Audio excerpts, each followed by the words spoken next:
Looks like meat's back on the menu, boys.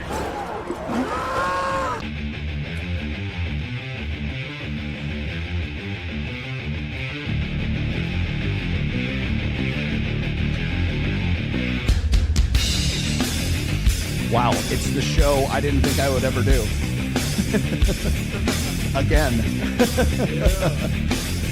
Actually, I didn't think I'd be doing this show. Sadia, how do you like that? What a clever turn of phrase. You make it so goddamn easy. You know, I didn't want to do this show. I really didn't want to do this show. But you guys made me do this show. You're forcing me to do this. Too many people asked for this show. God. Taylor Burrowes, yes, good. Thank you, Dr. Taylor Burrowes. I'm glad you're in the house because I'm going to be using one of your videos without your permission today. Oh, my Lord in heaven. I did not want to do this. I had medical issues last week. I'll explain that to you later on. But first, we have to get to this dumb bitch. If you could give a single girl some dating advice, what would you say to her? How old? Let's say she's like 21. Oh, 21. Just bang them all. Bang them all, because men are so immature that you're not gonna lock anyone down. Don't even start thinking yet about the husband stuff. But I will say, bang dudes quietly. Don't tell everybody. Shut the f- about it. Just go do your business. Bang girls, bang guys, bang dogs, trans, whatever you want. But keep an eye out for the good ones in your college. Uh-huh. You know what I'm saying? Like, keep the solid dudes in your back pocket. Like, befriend them, but don't f- them or date them or nothing. Sounds a lot like, I don't know, someone by the name of Sheryl Sandberg. Until you're kind of like somebody's been older and you're ready to like settle down with a boy. Yeah. And then call that guy up, like that one you had your eyes on. And I'll be like, what's up, dude? She's not a Christian!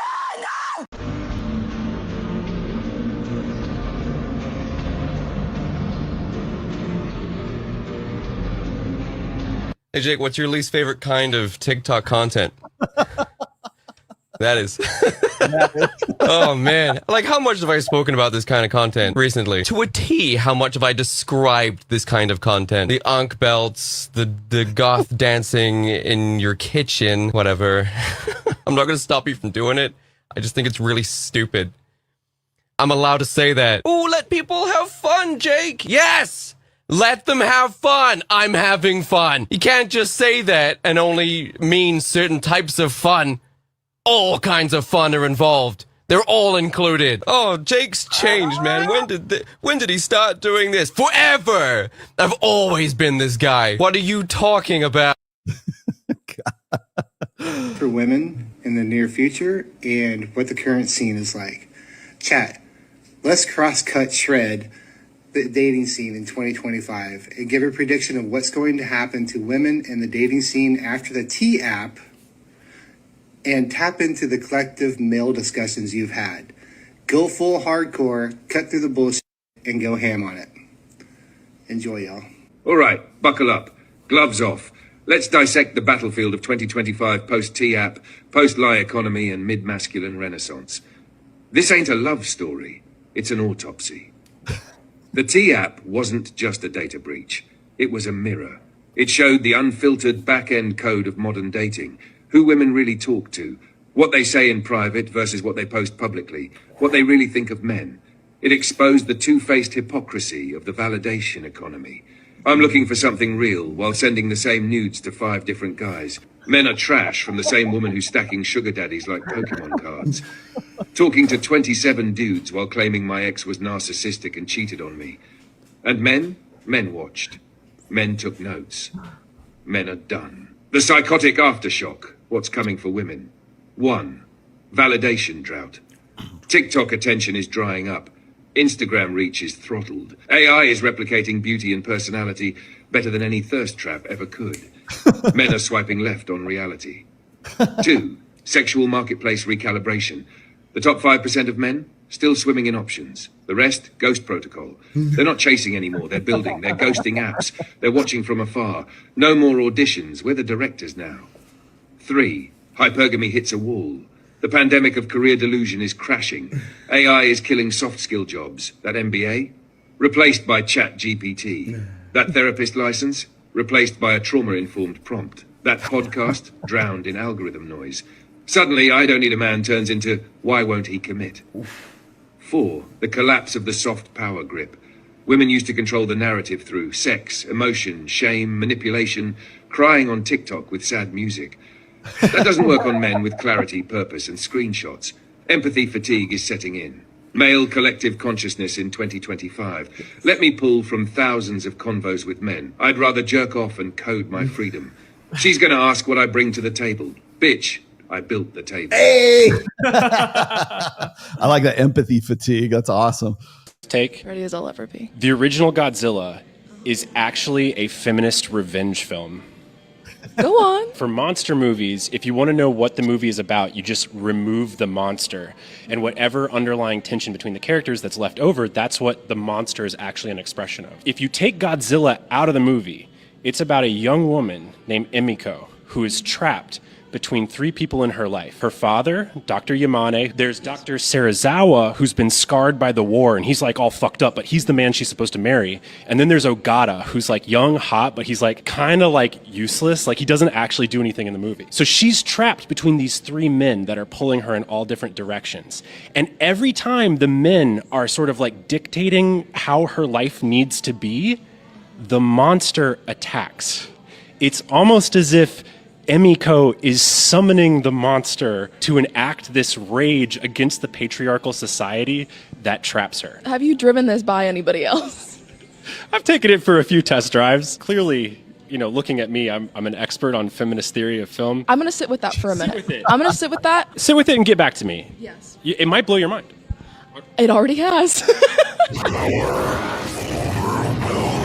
Object you. She just doesn't get attracted to long-term you. Most guys have no idea what women actually are attracted to. They think if they're nice, have goals, treat her right, and say they want something serious, she'll feel aroused. But attraction doesn't work like that. What turns her on in the moment isn't long-term logic, it's short-term instinct. And short-term attraction comes from status, social proof, pre-selection, power and access, mystery, polarity, and a lot more. That's what makes her want you now. But here's the See, this is what I wanted to talk about in this show today. I was going to lead with this, but you all had to get your Sadia Khan fix in. Problem. Guys show up acting like a husband, talking about values, compatibility, and what are we building together? What do our futures look like? I want something serious. Meanwhile, she's still trying to figure out if she even likes you. She doesn't ghost men because she's mean. She ghosts because she was never aroused to begin with. Stop leading with what makes you a good partner. Lead with what makes you wanted. Because if you skip attraction and go straight for stability, you'll never be chosen in the first place. God, I love Corey. Are increasingly falling behind, and women, as they become more and more successful, they tend to favor men who are at least as successful as themselves. And that was an interesting kind of debate for a while. If you looked at kind of the research in mating psychology, one hypothesis. Hey, this is Rob Henderson. Make note of this, children. Put a bookmark in this because we're going to talk about Rob later on in the show today. Would be that as women become more educationally and occupationally successful, their standards for professionally successful men would decline, right? Because you could say, well, the reason why women have historically liked economically successful men is because women were shut out of the labor force, they were oppressed and diminished and marginalized, and so they had this strong desire for an economically successful man to no, they've always looked for guys with, let's say again, one more time. What are the 3 things that make a powerful guy? Resources, territory, and access to preferably virgin, but many fertile young women. Compensate for their own inability to produce and to provide for themselves. And so this would suggest that as women became more successful with time, their preference for a successful man would weaken. If you're educated and you're successful and you're making money, then you don't necessarily need a partner who's also educated and successful and so on. But that's not what the research shows. It's actually the reverse, where as women become more and more successful with time, their preference for a successful man strengthens rather than declines. Almost as if it's a biological evolutionary imperative and not social constructionism, Rob. Women don't want nice guys. Women don't want a nice guy because nice guys are manipulative. There is something called nice guy syndrome. Nice nice guys who aren't hot are manipulative. Nice guy syndrome translates to putting on an act in order to get something in return. So when you are classified as a nice guy, you're not acting or showing up authentically. I like to shift it to a kind king, which is very different. And it all comes King. I love the euphemisms, man. Oh my God. down to the energy exchange. The energy exchange. I don't understand this, so I'm going to invoke magic. So women can feel when a guy is doing something just to get something in return versus someone who is just a good guy, nice gestures, and I'm doing this to really connect with you. And it's not just about you. This is how I operate. This is how Got I it. move So through it comes the down to world. being authentic. 100%. No, it comes down to being hot. For about 2 years. And it wasn't a great relationship in hindsight at that point because we were clearly quite immature. Oh God, have you seen this? So this is I should give a starter here real quick. This is Steve Bartlett from Diary of a CEO or something like that. Steve is on the hook for Sadia Khan too, by the way. That's why I'm using this today. But he is describing his I guess his long-term girlfriend and how they met. So pay attention, children. And then we're lying in bed in Paris and she turns to me. She says something along the lines of, I don't like having sex with you. And I didn't really know what that meant. Like I'm a young guy. I'm like 25, 26 years old. No one's ever said that to me before. I think I'm, You're like, I'm a stud. I'm like, yeah, what do you mean? I was like, I've always got compliments. Does that mean that I'm bad in bed? What does that mean? Yeah. Remember this girl that he's talking about? I think she's like 2 or 3 years older than he is. Really emasculating thing to hear. And so very quickly after that, we broke up and then we were separated. In that time, COVID rolls around. She's not feeling great in lockdown. She knows that because of that incident, but also just how she's feeling in her life anyway, the depression, all those kinds of things. Something's not right. She needs to go. She spends the next 2 years living in Bali. But did you get that? Spends the next 2 years living in Bali. So a year after the date when we broke up, I had, looked at what else was out there. And I think part of me had realized that is the best person I'm ever going to meet. I said to my friends, meaning I didn't get any tates and I didn't get any pussy. And this was the only pussy I'd gotten in a long time. All the time I say, I cannot find a better person. And I think I'd had that realization that this was maybe the best person I'll ever meet. And so I made a plan. I got on a plane. I flew. So did you catch that? The chick that says she doesn't like having sex with him anymore was the best person he could possibly meet. Okay. I just want to put this in context here. We have to kind of like rewind a little bit. To Bali and went there really with the aim of apologizing, but low-key the aim was to get her back in some way. Went and apologized. She just wasn't interested in me.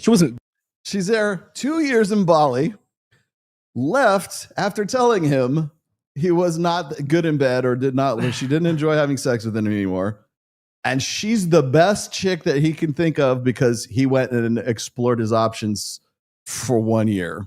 Rude. She was really sweet and nice. There was no romantic interest in me whatsoever. And then I'm there for 4 weeks in total, staying at the 4 weeks in Bali, a full month. Don't call it 4 weeks. A full month. The other side of the island with a friend of mine. And then in the last week of my trip to Bali, my sort of apology tour.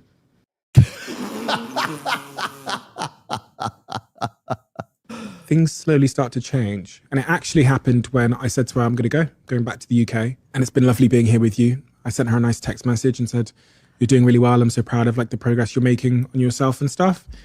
And then the next day she texts me saying, can I see you before I go? Part of me is thinking, I've been here for 3.5 weeks. You've showed no interest in me whatsoever. Maybe this is my last chance at victory. I'll just tell her to F off. And again, my mature brain, for whatever reason, showed up and said, of course you can see me before you go. And it was in those last 48 hours that everything changed. That's when it was like... That's when she realized she was going to be 29. We fell back in love with each other in those last 48 hours before I flew. And we've been together ever since. I realized he had an 8 million followership podcast. Now, just to put things into perspective here, just really quickly, that's the chick. Oh, that's his girlfriend right there. That's the one who is the best he could ever do. And they've been together ever since. It's a sweet love story. It's a romance novel, guys. This is Steve Bartlett. Remember, this is the guy that platformed Sadia Khan not once, but twice.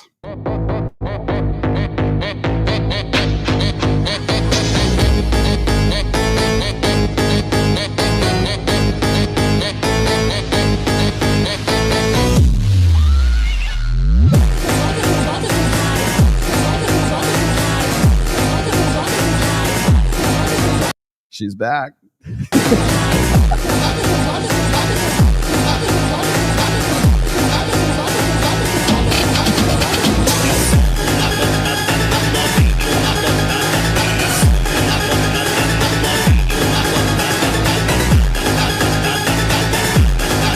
Ladies, I just want to tell you, if you pull this shit in Las Vegas and I see you doing this down like Fremont or something like that, just understand I'm going to come in and photobomb the fuck out of you.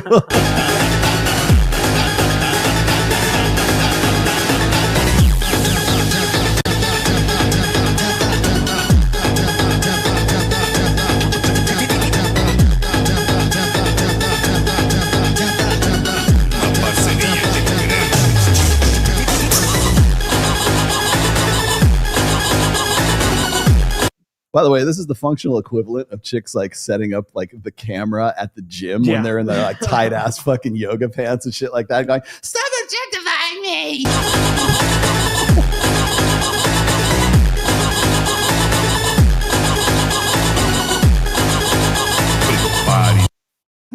Oh, wait. Hey, y'all. All right, last one. Now, I'm putting this out there for a reason, and this is going to be my last one for this very reason. Sort of guy who can't keep his dick in his pants, and you really, really want to be loyal to your partner. You don't go to nightclubs and drink. You don't go on stag do's and get smashed in party towns. You're with the group that's a little bit more quiet and goes. Anybody ever seen this dude with a chick? Because, I mean, what are we, like 5 years into this shit now?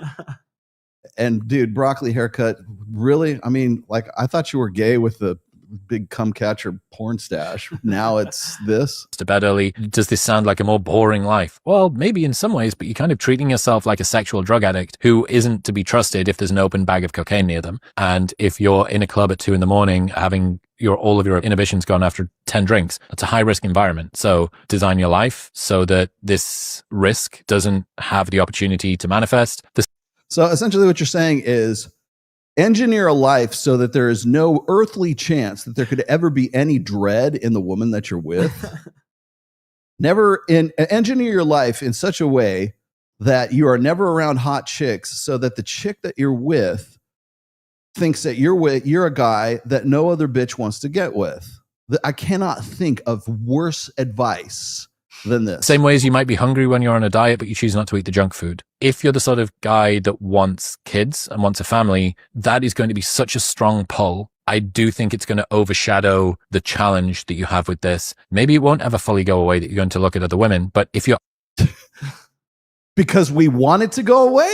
Is that what you're trying to say? Okay with just clamping that bit of you down and being like, hey, there it is. I'm hungry for that food. Don't need to eat it. That's good. And if you find yourself getting tempted to go and eat the food, you don't have it in the house. You want long-term love, allow that to flourish, spend your time consuming content that because this guy has been in a relationship for how long? Never? Oh, that's right. nourishes that part of you. Get good dad inspo on YouTube and think about all of the ways that family life's going to be amazing. So hopefully that helps. Yeah. No, it doesn't help. I mean, it's absolutely functionally meaningless, dude. Now, why did I throw that on there?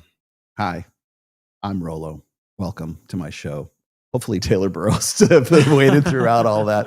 I know she's on. Taylor, I'm going to use I'm going to use your most recent video. I'm like completely like, I'm all above board here. Just letting you know. Yeah. So I want to point a few things out here before I even make announcements.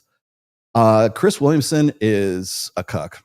Okay. Let's just be quite honest here. Like, has anybody ever seen the dude with a chick? I've seen him shirtless with other guys in like steam room videos and shit like that get thrown around on Instagram. Hey, did you see this, Rolo?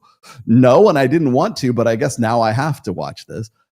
Steve Bartlett, who the fuck is taking dating advice from him or any guest that's on his show?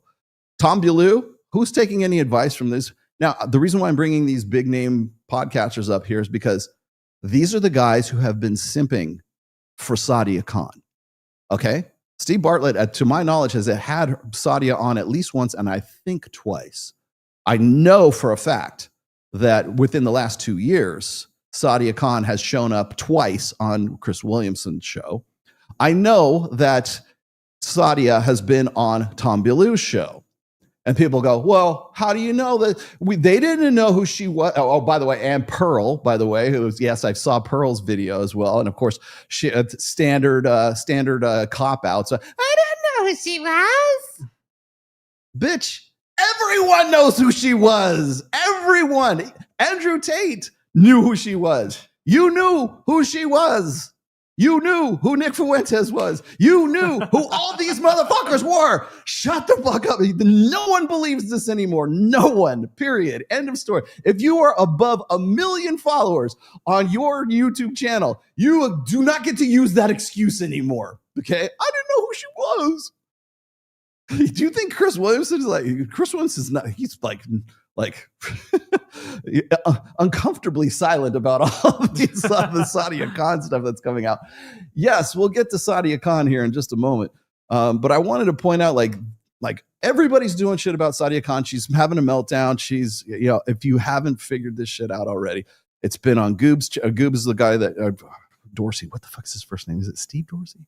Forget the guy's name. Anyway, his real name, but he goes by Goobs, right? I like his stuff. I've seen a few of his. I've seen his channel now, and it filters up into my feed now and then. Did a pretty good job of like tracking. Well, I guess his followers tracked down some audio of Sadia Khan sort of crashing out. God, I love that term, crashing out. It's better than meltdown, isn't it? Yeah. Right?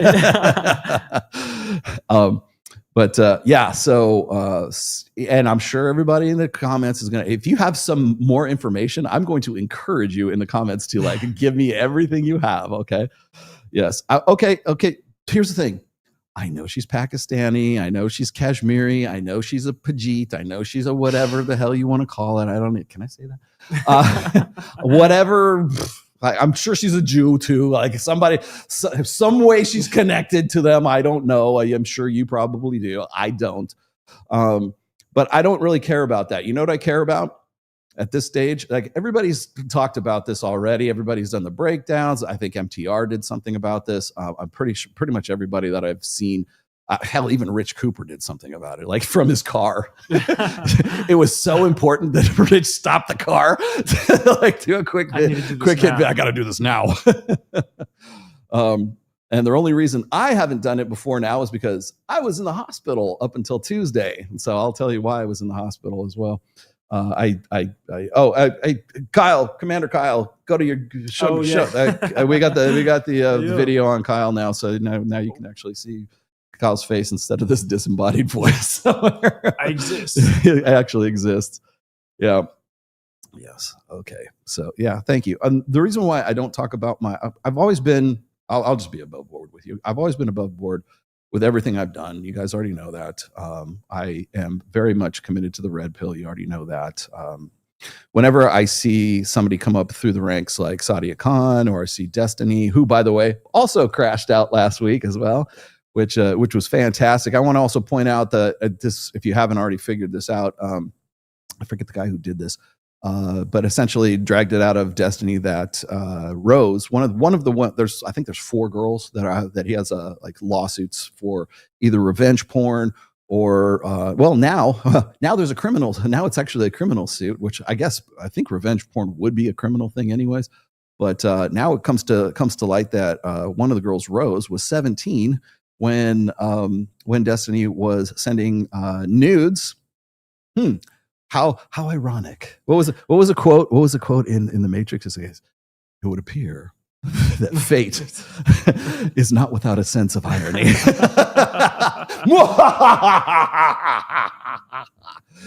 Oh my God. Destiny, come down to the pit of hell with me. Oh, delicious irony.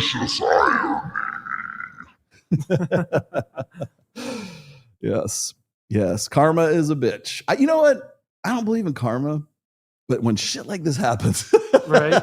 I'm sorry. I kind of got to go, maybe a little. Yeah, and if you know anything about the whole story between, let's see, Lauren Southern, we're already vindicated with that. We're already vindicated with Destiny being a fuckwit. We're already vindicated with the collusion between all 3 of them and Brittany Venti. I've done those shows. Not going to go back over that again. I just wanted to point out that this week it was 100% confirmed that that one of the girls that is part of one of the 4 lawsuits that are going up against Destiny right now was 17 at the time when he was sending her nudes and videos and everything of his previous exploits and sucking dick or God knows whatever else he's doing. Oh no, I remember it was butt plugs. A butt plug. That's on you, but he's a butt plug aficionado. So yeah, turns out that he is actually a sex offender, or should be on a sex offender list as a result of this. I don't know if he's going to jail for that, but I know that the guy who was, I forget the name of the podcast, or somebody will give me the name, is now has confirmed that she was underage, and so all this bullshit and everything else, all your worst assumptions about Destiny have actually come true. And I think what's funny, Kyle, and I know this is something. This is almost like is Destiny Jewish? Really, really? Are we going to go there? God, here we go already, man. All right. Shalom, my friend. Leave some coins. See if he clips them. Leave some coins. Yes. What was it? Remember in what was it? Saturday Night Live. Remember Hanukkah Harry? Yeah. Exactly. Gold chocolate coins. Oh Jesus, God, you guys are like, please. I find this whole thing to be the most humorous thing that's happened in this sphere in a long time. Anyways. But yeah, everything you suspected about Destiny, true. And let me also point out the fact that I've been bringing this up and I've been talking about this for God knows how long. But remember, the people who are platforming guys like Destiny and the people who are platforming people like Sadia Khan, and the people who are platforming Lauren Southern and God knows whoever else, all these people who had their backs and presumed the worst about me right at the beginning. Trust me, you're all in the book of grudges, the great big book of everything. I don't forget fucking names, okay? And I will tell you right now, I'm still waiting on apologies from, let's see, Chrissy Mayer, that guy from Nerdrotic, what's his name? Jeremy from The Quartering, all these guys who just jumped off the fucking cliff when they thought I was like, they thought I was doing exactly what Destiny was doing, right? Remember what they always say is like, if somebody accuses you of something, it's usually something that they're doing themselves. Reflection, yes. Well, turns out that that's exactly what Destiny was doing at the same time. He was trying to fuck with me. So there you go. You guys can take that, put it in your pipe and smoke it, man. But I want to also, one of the reasons I wanted to do this, I was going to try to put a little bit of a different spin on Sadia Khan. Yeah, we'll do a little bit of review on her. One thing that nobody's hit, no one has hit on thus far is what I hit on. What, 2 months ago, 3 months ago? 3, yeah. When I was doing a follow up for all of her missing credentials. She does not have a degree, and thank you, Taylor Burrowes, for doing a very extensive video on that. I'm going to use your video instead of mine this time because I was going to just go back and requote mine. But about 2 months ago, 3 months ago, I did a video. It was towards the end of the video. It was one of my live streams, and I was talking about how Sadia Khan was basically a fraud and a fake. And it was in, I think it was in Medium, was the blog, the sort of aggregate blog kind of thing, talking about how her credentials didn't add up, which I thought was interesting because I had already looked all this stuff up years ago on Reddit because there's so much stuff on Reddit about Sadia Khan and her not having having zero credentials, not really going to, not a real psychologist, does not have a doctorate. And I think the thing that sort of refreshed all of this was when she went on Soft White Underbelly with who? Dr. Orion Taraban. So not only is she a fake and a phony and a fraud, she has also been platformed by who? Let's see, Tom Ballou, Chris Williamson, Steve Bartlett, Soft White Underbelly, Let's see who else. Do you think any of those big, gigantic podcaster names, do you think any of them are going to go, you know what? We probably shouldn't have done that. We probably should have done a background check. We probably should have figured out if this bitch was like legit in the first place. No, you silence. It'll be fucking. That's what you'll hear. Nothing. Zilch. Oh, by the way, there's new sound drops in StreamYard too, which is freaking awesome. But yeah, no one is going to. Do you think Chris Williamson, who was just telling us all how to be good little boys and to like take our saltpeter so we don't get a hard on around other girls, and God forbid you should have, you know, some hot chick in your workplace or something like, oh, walk around with blinders on. Don't look at other girls because your wife will leave you if you do. The guy who has, like, I've never seen with a girl in my life. That guy who platformed Sadia Khan, who pretty much said more or less the same thing. Like, this is the guy. This is who we're going to go to listen to, Destiny tell us how the manosphere is over and the red pill is dead and how the state of masculinity is X, Y, and Z. Not once, not twice, 3 fucking times. Are we going to listen to this guy anymore? What validity does this motherfucker have anymore? Who is listening to this dude? And why does he have that haircut? Anyway, we'll get back to that. Okay, people are probably interested in what my health situation is right now. I was admitted to the hospital again. As you probably already realized, I was admitted to the hospital in July 3rd or June 30th of this year. And I was in for one night, which is under observation. They had to give me some antibiotics and stuff like that. And I found out that I have a fistula. And I'll explain to you what that is in a minute. Friday of last week, really Thursday too, but like Thursday, Friday, Saturday, I had a very high fever, like 102. And thank you, Sam Bada. Sam Bada on Saturday, he's like, you better go to the emergency room. Like, this is like, you're going to die. And so I was like, okay, if I'm going to die, I guess I'll have to go to the emergency room. So I go back to the same place. By the way, Southern Hills in Las Vegas, primo, top notch. Everybody's good there. I really wish they had like resident surgeons there, but other than that, top notch. So I get in there, I'm admitted. I have a 102.8 degree. I'm just two little smidgens of a degree away from 103 degree fever. And I have not had a fever that high in a long time. And I had no other symptoms beside that. I had no sniffles. I didn't feel flu-like, anything like that. I just had a very high fever because I was septic, because I had sepsis. And the reason I have sepsis is because I have this fistula. Okay. And so I go in there, they admit me. I got another CT. I got an ultrasound of my kidneys to make sure that it wasn't my kidney. My kidneys are fine, thank you. And so they just run God, I can't even remember. I don't even remember how many different antibiotics I had. Like, I had names of antibiotics. I got like, I need to learn Latin because I don't know all the names that were going through me.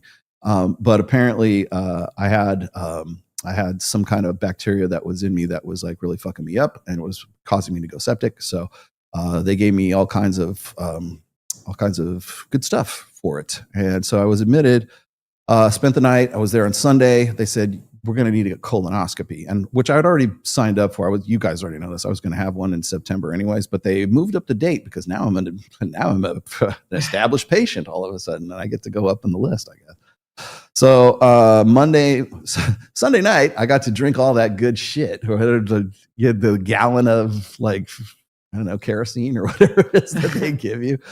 And there's no way to talk about colonoscopy without very bad puns. I've realized this, right? So it took a lot out of me. Remember, the meme with the dog? Yeah. That's what I feel like I'm doing. So anyways, let me tell you, the prep, worse than the actual procedure. You don't even remember the procedure. You're like, they just knock you out, right? Like, but the prep, you will remember that for a long time. Yeah. So anyways, cleared me out. Had a colonoscopy on Monday morning, and inconclusive because, ladies and gentlemen, I would like to tell you what the diagnosis was. I'm a tight ass. I have what's called a tortuous bowel or something like tortuous colon. And what that means is like it's very twisty and windy and stuff like that. So they could only go so far. So they could not really it was inconclusive. They could not see. They were trying to scope where the fistula was, which they couldn't. They saw more on the ultrasound and they saw more on the CT than they actually, because I got a second CT. And it looks like I got one. So what that means is that part of what's now, I'm not a doctor. I'm just relating what they said to me. Part of my sigmoid colon is pressing up against my bladder, right? And so what happens is like it makes like little micro fissures between the colon and the bladder, and so literally shit from from my colon gets into my bladder, which of course makes me go septic because now I've got like bacteria in there and I get a UTI and it hurts like fuck. Well, it doesn't really hurt, but it like God. I mean, 102. I promised you I'd be 100% transparent. I want everybody to know. Okay. Okay. I got it. Please tell me. I know what you're going to say, go to your chiropractor, here's the herbal diet that's going to make you all 100%. Here, go holistic. I'm going to trust my surgeons for the time being. Okay. But what happens then is you get air in the line is what I call it. Right. So you're pissing out air, right? Which farting is one thing. Farting out your dick, that's another thing. That's when you know shit's bad. So, but that's all cleared up after the antibiotics and after I got through. I'm fine right now. I'm 100%. I even went to the gym like twice this week. So I'm doing pretty good. No, it's not gear. No, it's not TRT. It's just bad fucking luck. That's all it is. It's just the way that things move around. So there's the thing. And yes, is it expensive? Yes. So please keep those super chats coming in for the Rolla Tomasi Medical Fund, because I don't even know what this last one cost. Do I have medical insurance? Yes, I do. But I still have to pay my fucking deductible, which is a lot of fucking money. But anyways, anything is much appreciated as always. And if you want to donate to the Ned Fund, please do. Thanks for that. Thanks for those £2, brother, man. You're a gentleman and a scholar. But you go here. You know what? You can even have one of those. Yeah, that's funny. Yeah, so that's So if you were wondering, why is Rollo putting this premiere video of Coral and himself? It just happened that I was lucky enough that I had that preloaded, and I'm like, okay, I'm not going to be able to do the show on Sunday because I was in the hospital. So that's why I did that. And if you'll notice, I was actually in the chat when that was going on because I was watching it go on because I couldn't actually participate in it. So that's what I did. But I thought the video was pretty good. It was like 2 hours and 20 minutes. It was a pretty good discussion between Coral and I. Coral, who is an actual certified legit sexologist. It was funny to me because we were trying to figure out, like, I remember like we had this conversation and I was like, how did I meet you? And then I realized it's because we have a shared hate for Sadia Khan. she was like, she's not legit. Fuck this bitch. And I'm like, I looked it up and I go, oh yeah, that was about the time that she was, what's her face was on there. Not that kind of doctor. Thank you. You're not a sexologist. Taylor Burrowes in the house. Dr. Babe Love. Sorry, I'm going to call you by your proper name. Rollo, check out Dr. John Sarno. He can fix these things without surgery. I will let you guys know more. I'm meeting the surgical team on September 18th, and it's an outpatient surgery. It's not like an emergency. I don't have to get an emergency surgery or anything like that. But sepsis is no fucking fun. I can tell you that right now. You know what's funny is how quick I snapped back from that, because I was at 102 degree fever, and like within hours I was back to normal, which like blows me away.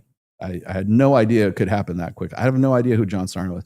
I do know who Dr. Todd Lee is, who I would very much like to get on the show. I think I'm going to work it out. He's coming in October because if you don't know who Dr. Todd Lee, MD, is, he is a bodybuilder. He is on Instagram. I've mentioned him on a couple of occasions. I think I might have even used one of his videos in the intro. But he's he talks about gear. He talks about hormone optimization. And he's competing in, and good luck to him. He's competing in some bodybuilding contests in Florida this week and next week, I think.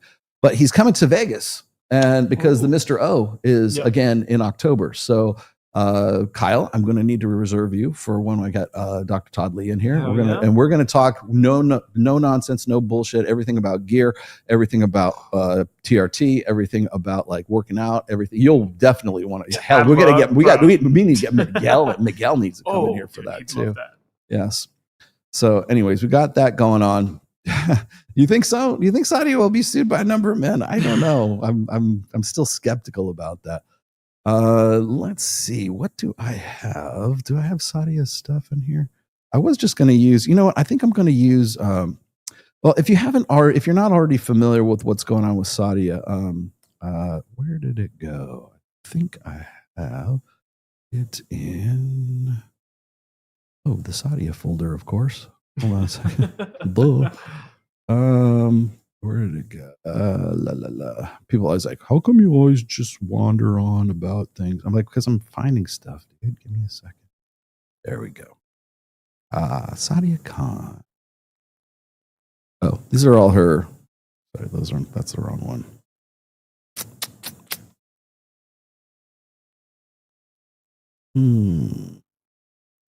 Oh, I know. You know, we'll just go. I'll just go. I was meaning to do this anyways. If you guys don't know, if you haven't seen, has anybody not seen the video for Goobs yet? Let me see if I can find his thing.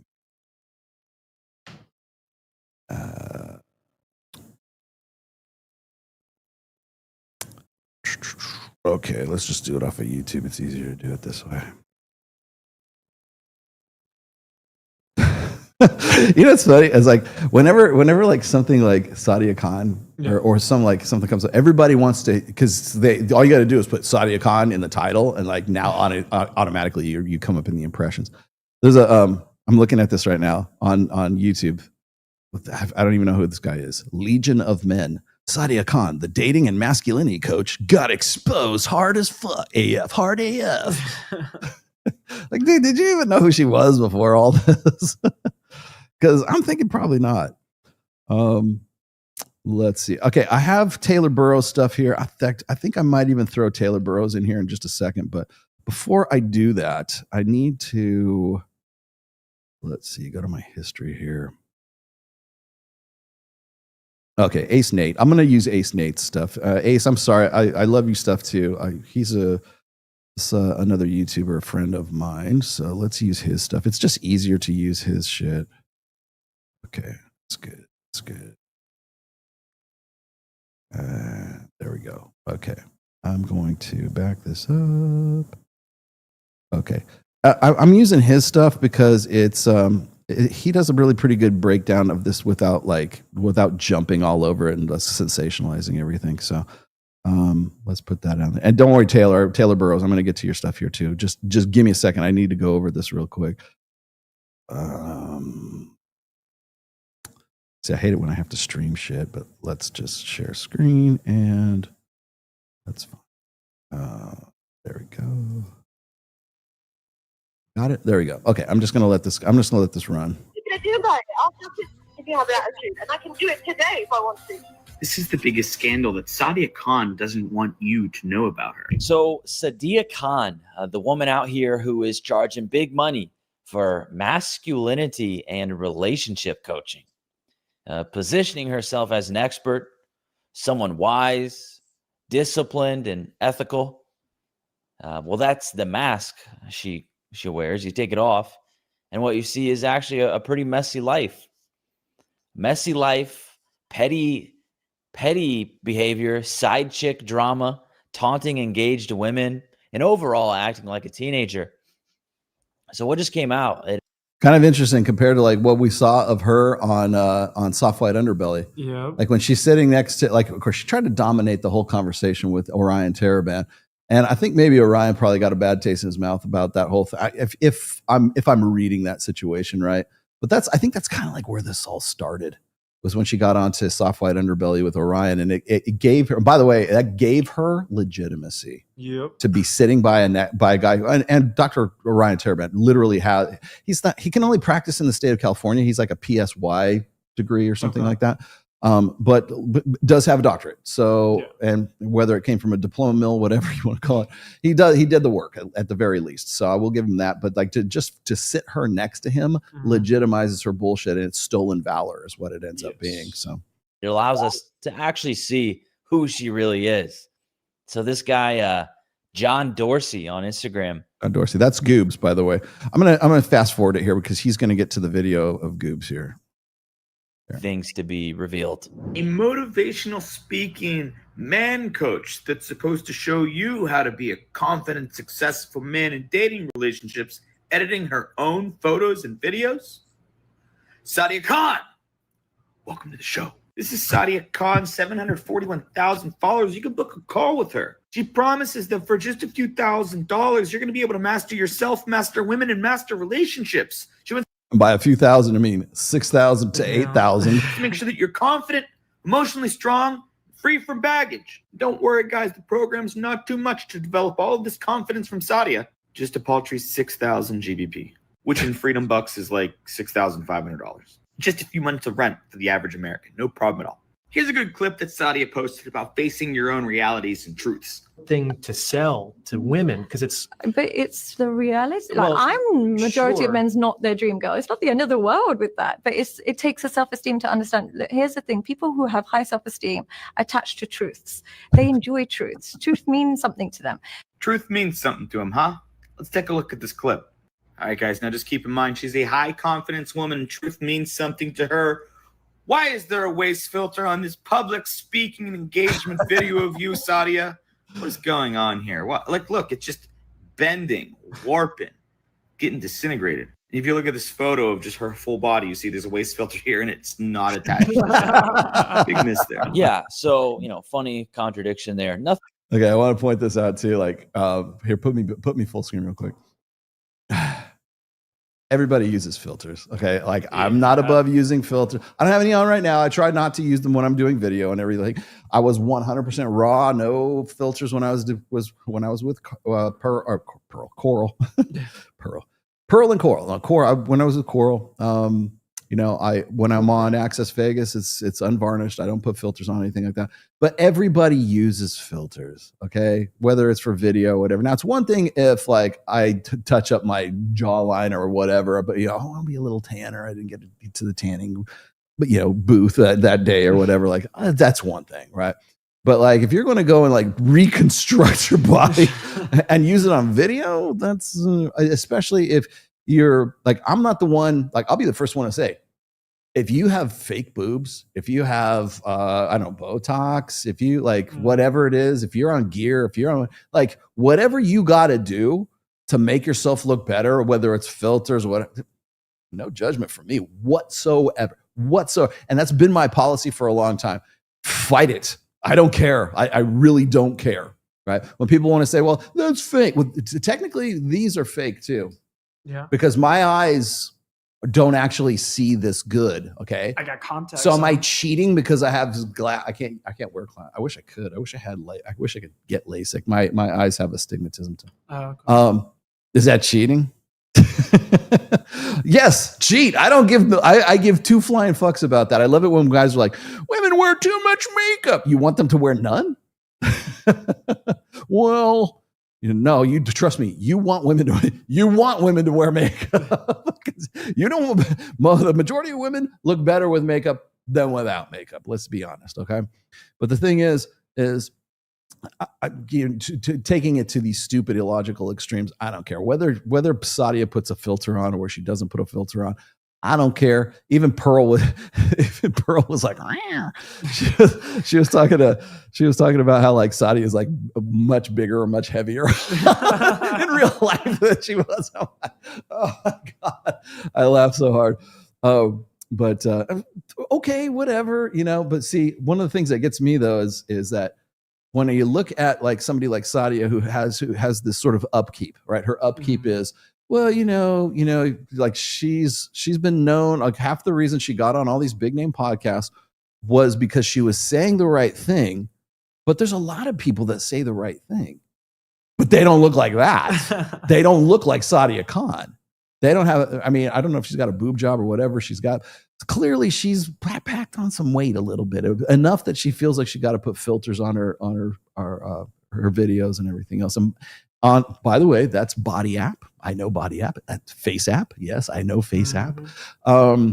And so everybody uses filters, whether it's you're putting the, touch up my appearance on Zoom, or hell, I could do it here on StreamYard if I want to. If you take a video on TikTok, it automatically puts a filter. Automatically puts it on there, right? Yeah, exactly. They want to put you in your best light, right? Yeah. And that's and so to say, well, this is a filter, it's not a filter.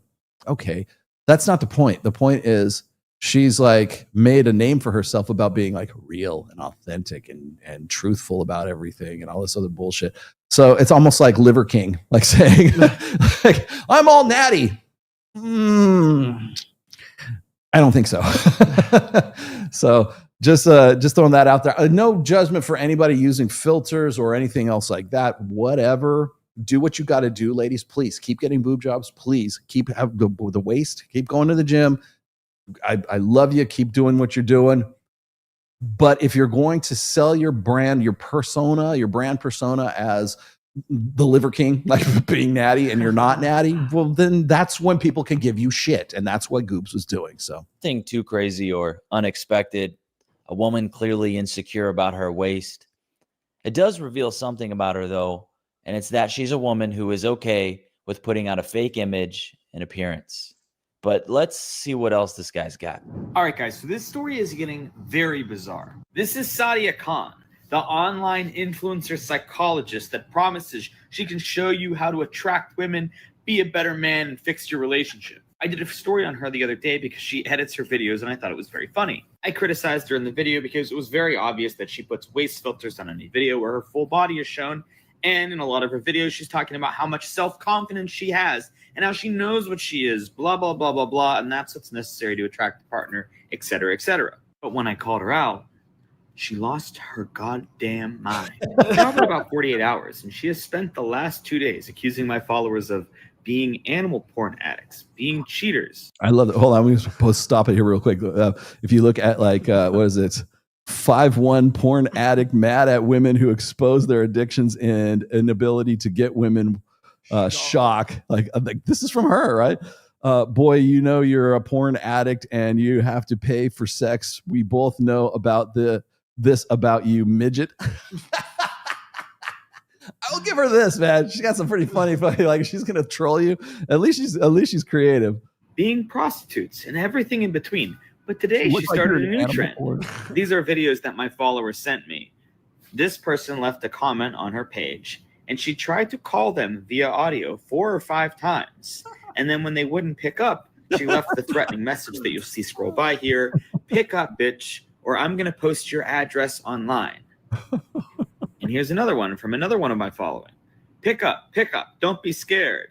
Don't be scared, pick up. Calling over and over and over and over again. More threats. This is a person that sells one-on-one phone call coaching bullshits for 6,000 GBP, which I understand now is 8,000 USD, on how to be a high-value man. But hey, guys, I can save you the 6,000 GBP. If you want to call for free from Sadia, just leave a troll comment on her page. Let's go through real quick. Hang on. She'll try to call you over and over and over, free of charge. All right, so we're starting to learn a little bit about who this woman really is. Maybe she's not as posh and elegant as she makes herself out to be, but so far what we have heard is that I'm going to move this up a little waist bit. filters And this is the fun. Crashes out over people calling her out. Though, if you want to join, the link is in the comments. All right. I hope to see you in there. So this last post here, it says, this is a recorded conversation between Sadia Khan after she was discovered to be the side piece of an engaged man and his fiance confronted her. The following screenshots are texts that Sadia and the cheating fiance shared. What are you going to do about about it. I'll suck his dick if you have an attitude, and I can do it today if I want to. Go on. And I can do it on your wedding day and your birthday. Okay, well, and we'll the days see. After. Okay. I've been in situations where he's been with you in a social setting. He'll call me after. This is the biggest scandal that Sadia Khan doesn't want you to know about her. She preaches on her page and on her content that she's a high-value woman. She can teach you how to attract a high-value woman if you're a man for thousands of dollars for one-on-one coaching. Let's see how much she values herself as a woman. The main thing I would say to be a high value woman is always you have ability to reject attention. Hold up. Wait a minute. Something ain't right. The third step towards becoming a high value woman, and this is genuinely so important, it's self-awareness. Now, Oh, hell no. Hell no. only one thing that all women want. What are you going to do about it? I'll suck his dick if you have an attitude, and I can do it today if I want to. Wait, let's look at this real quick. I'm soldier. They just marinate. All right, won't be long. Get excited. Just FYI, I'm not taking any more 11 p.m. school night dick appointments. I still haven't caught up on the missed sleep. You had fun though. No, you don't know that I might have hated it. I'll leave my car running next time to point. Next time, no point switching it off. Well, you left my front door open the whole time, so might as well if there's a next time. Let's see, as you might. I guess that's like her talking to the guy who's the fiance. Go on. On your wedding day. So in those texts, it says a lot about being a side chick, having sex. And in the audio recording, you can hear her taunting the man's fiance about hooking up with him, whether she likes it or not. But, before I talk about Khan, the dude who was allegedly cheating on his fiance with this bimbo, he's a moron. Okay, thank you for the moron. We got it. Okay, so that's good enough. Now we've caught you up. Okay, so now you're caught up with all the Goobs scandal. I'm sure there's going to be more. Like by the time this video is, by the time this live stream's over, I'll be late to something else. I'm pretty sure. So that's that. Now, I've already done the video with exposing her credentials. All right, I think I did a pretty good job with that. All I really did was just follow the credentialism, right? Through the Medium article. This was like from the video I did like 2 or 3 weeks, 2 months ago, 3 months ago, I think. Now it gets better though. Ready for something better? This is even better than that.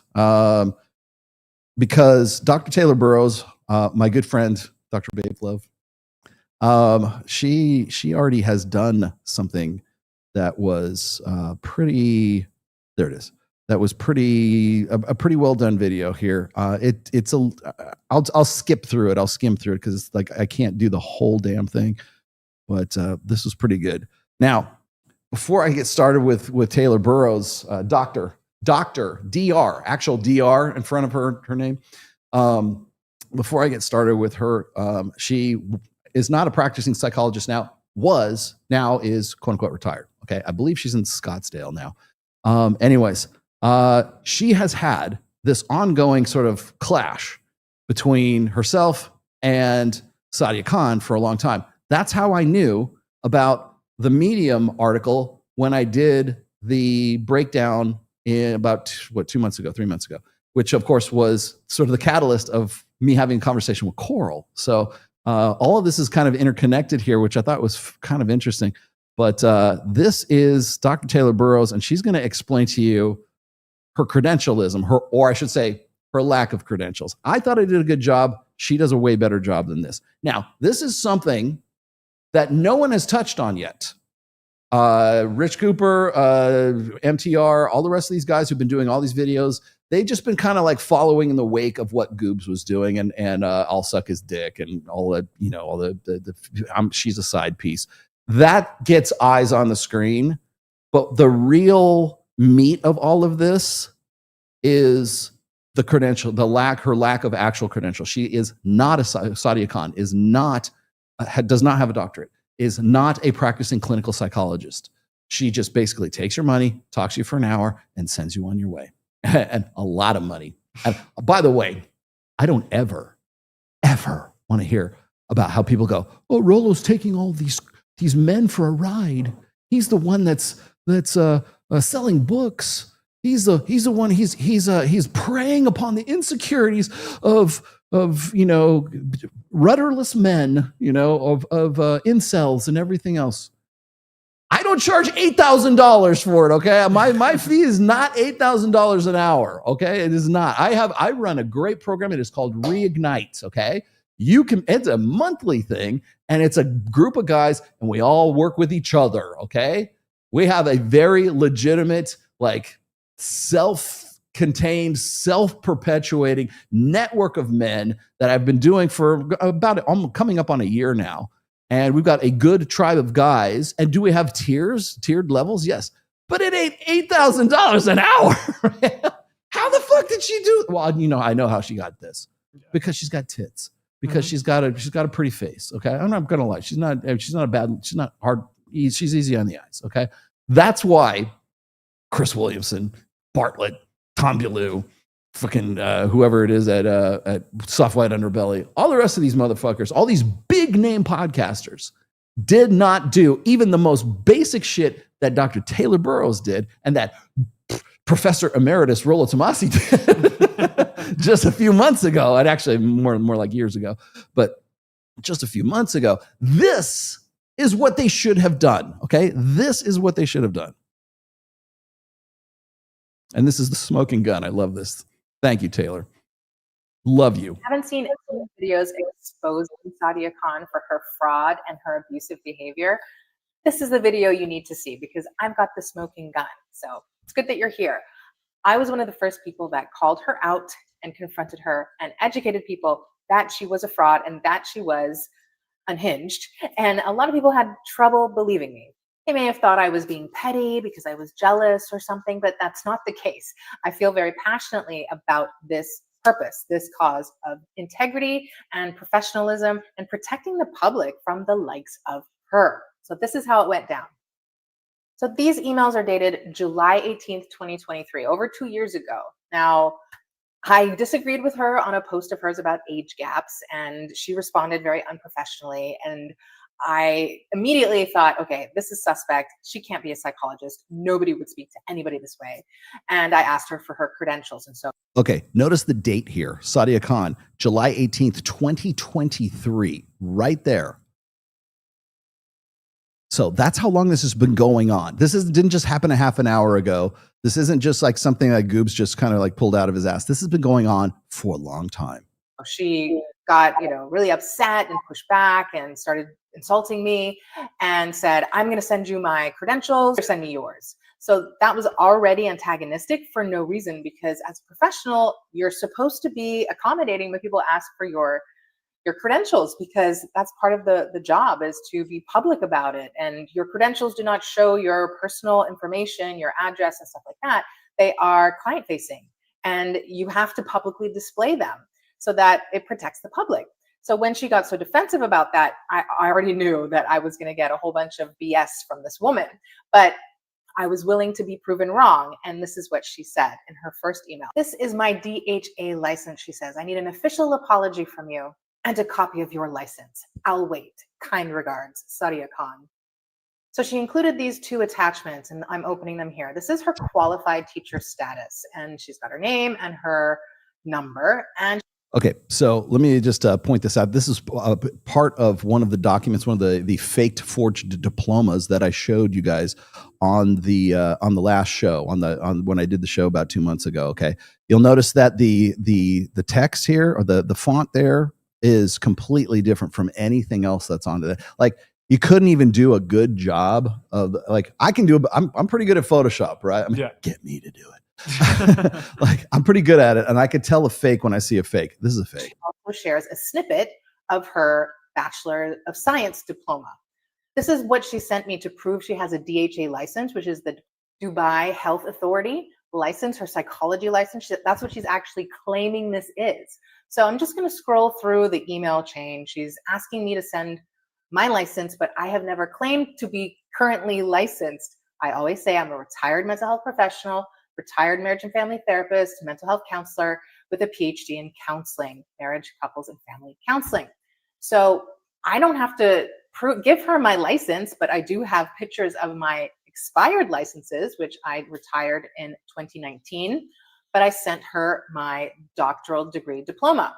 And she goes on and on and on about how nowhere in my social media do I show my license. So why are you asking me? She's implying like, why are you asking me for my license if you're not showing yours? But I'm not saying I'm licensed.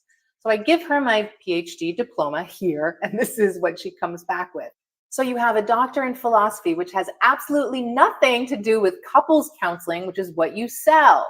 I'm going to come back to that because next is the smoking gun. Here's when she says, I literally sent you my license number for psychologist, and you are out here pretending to have a credential in a few.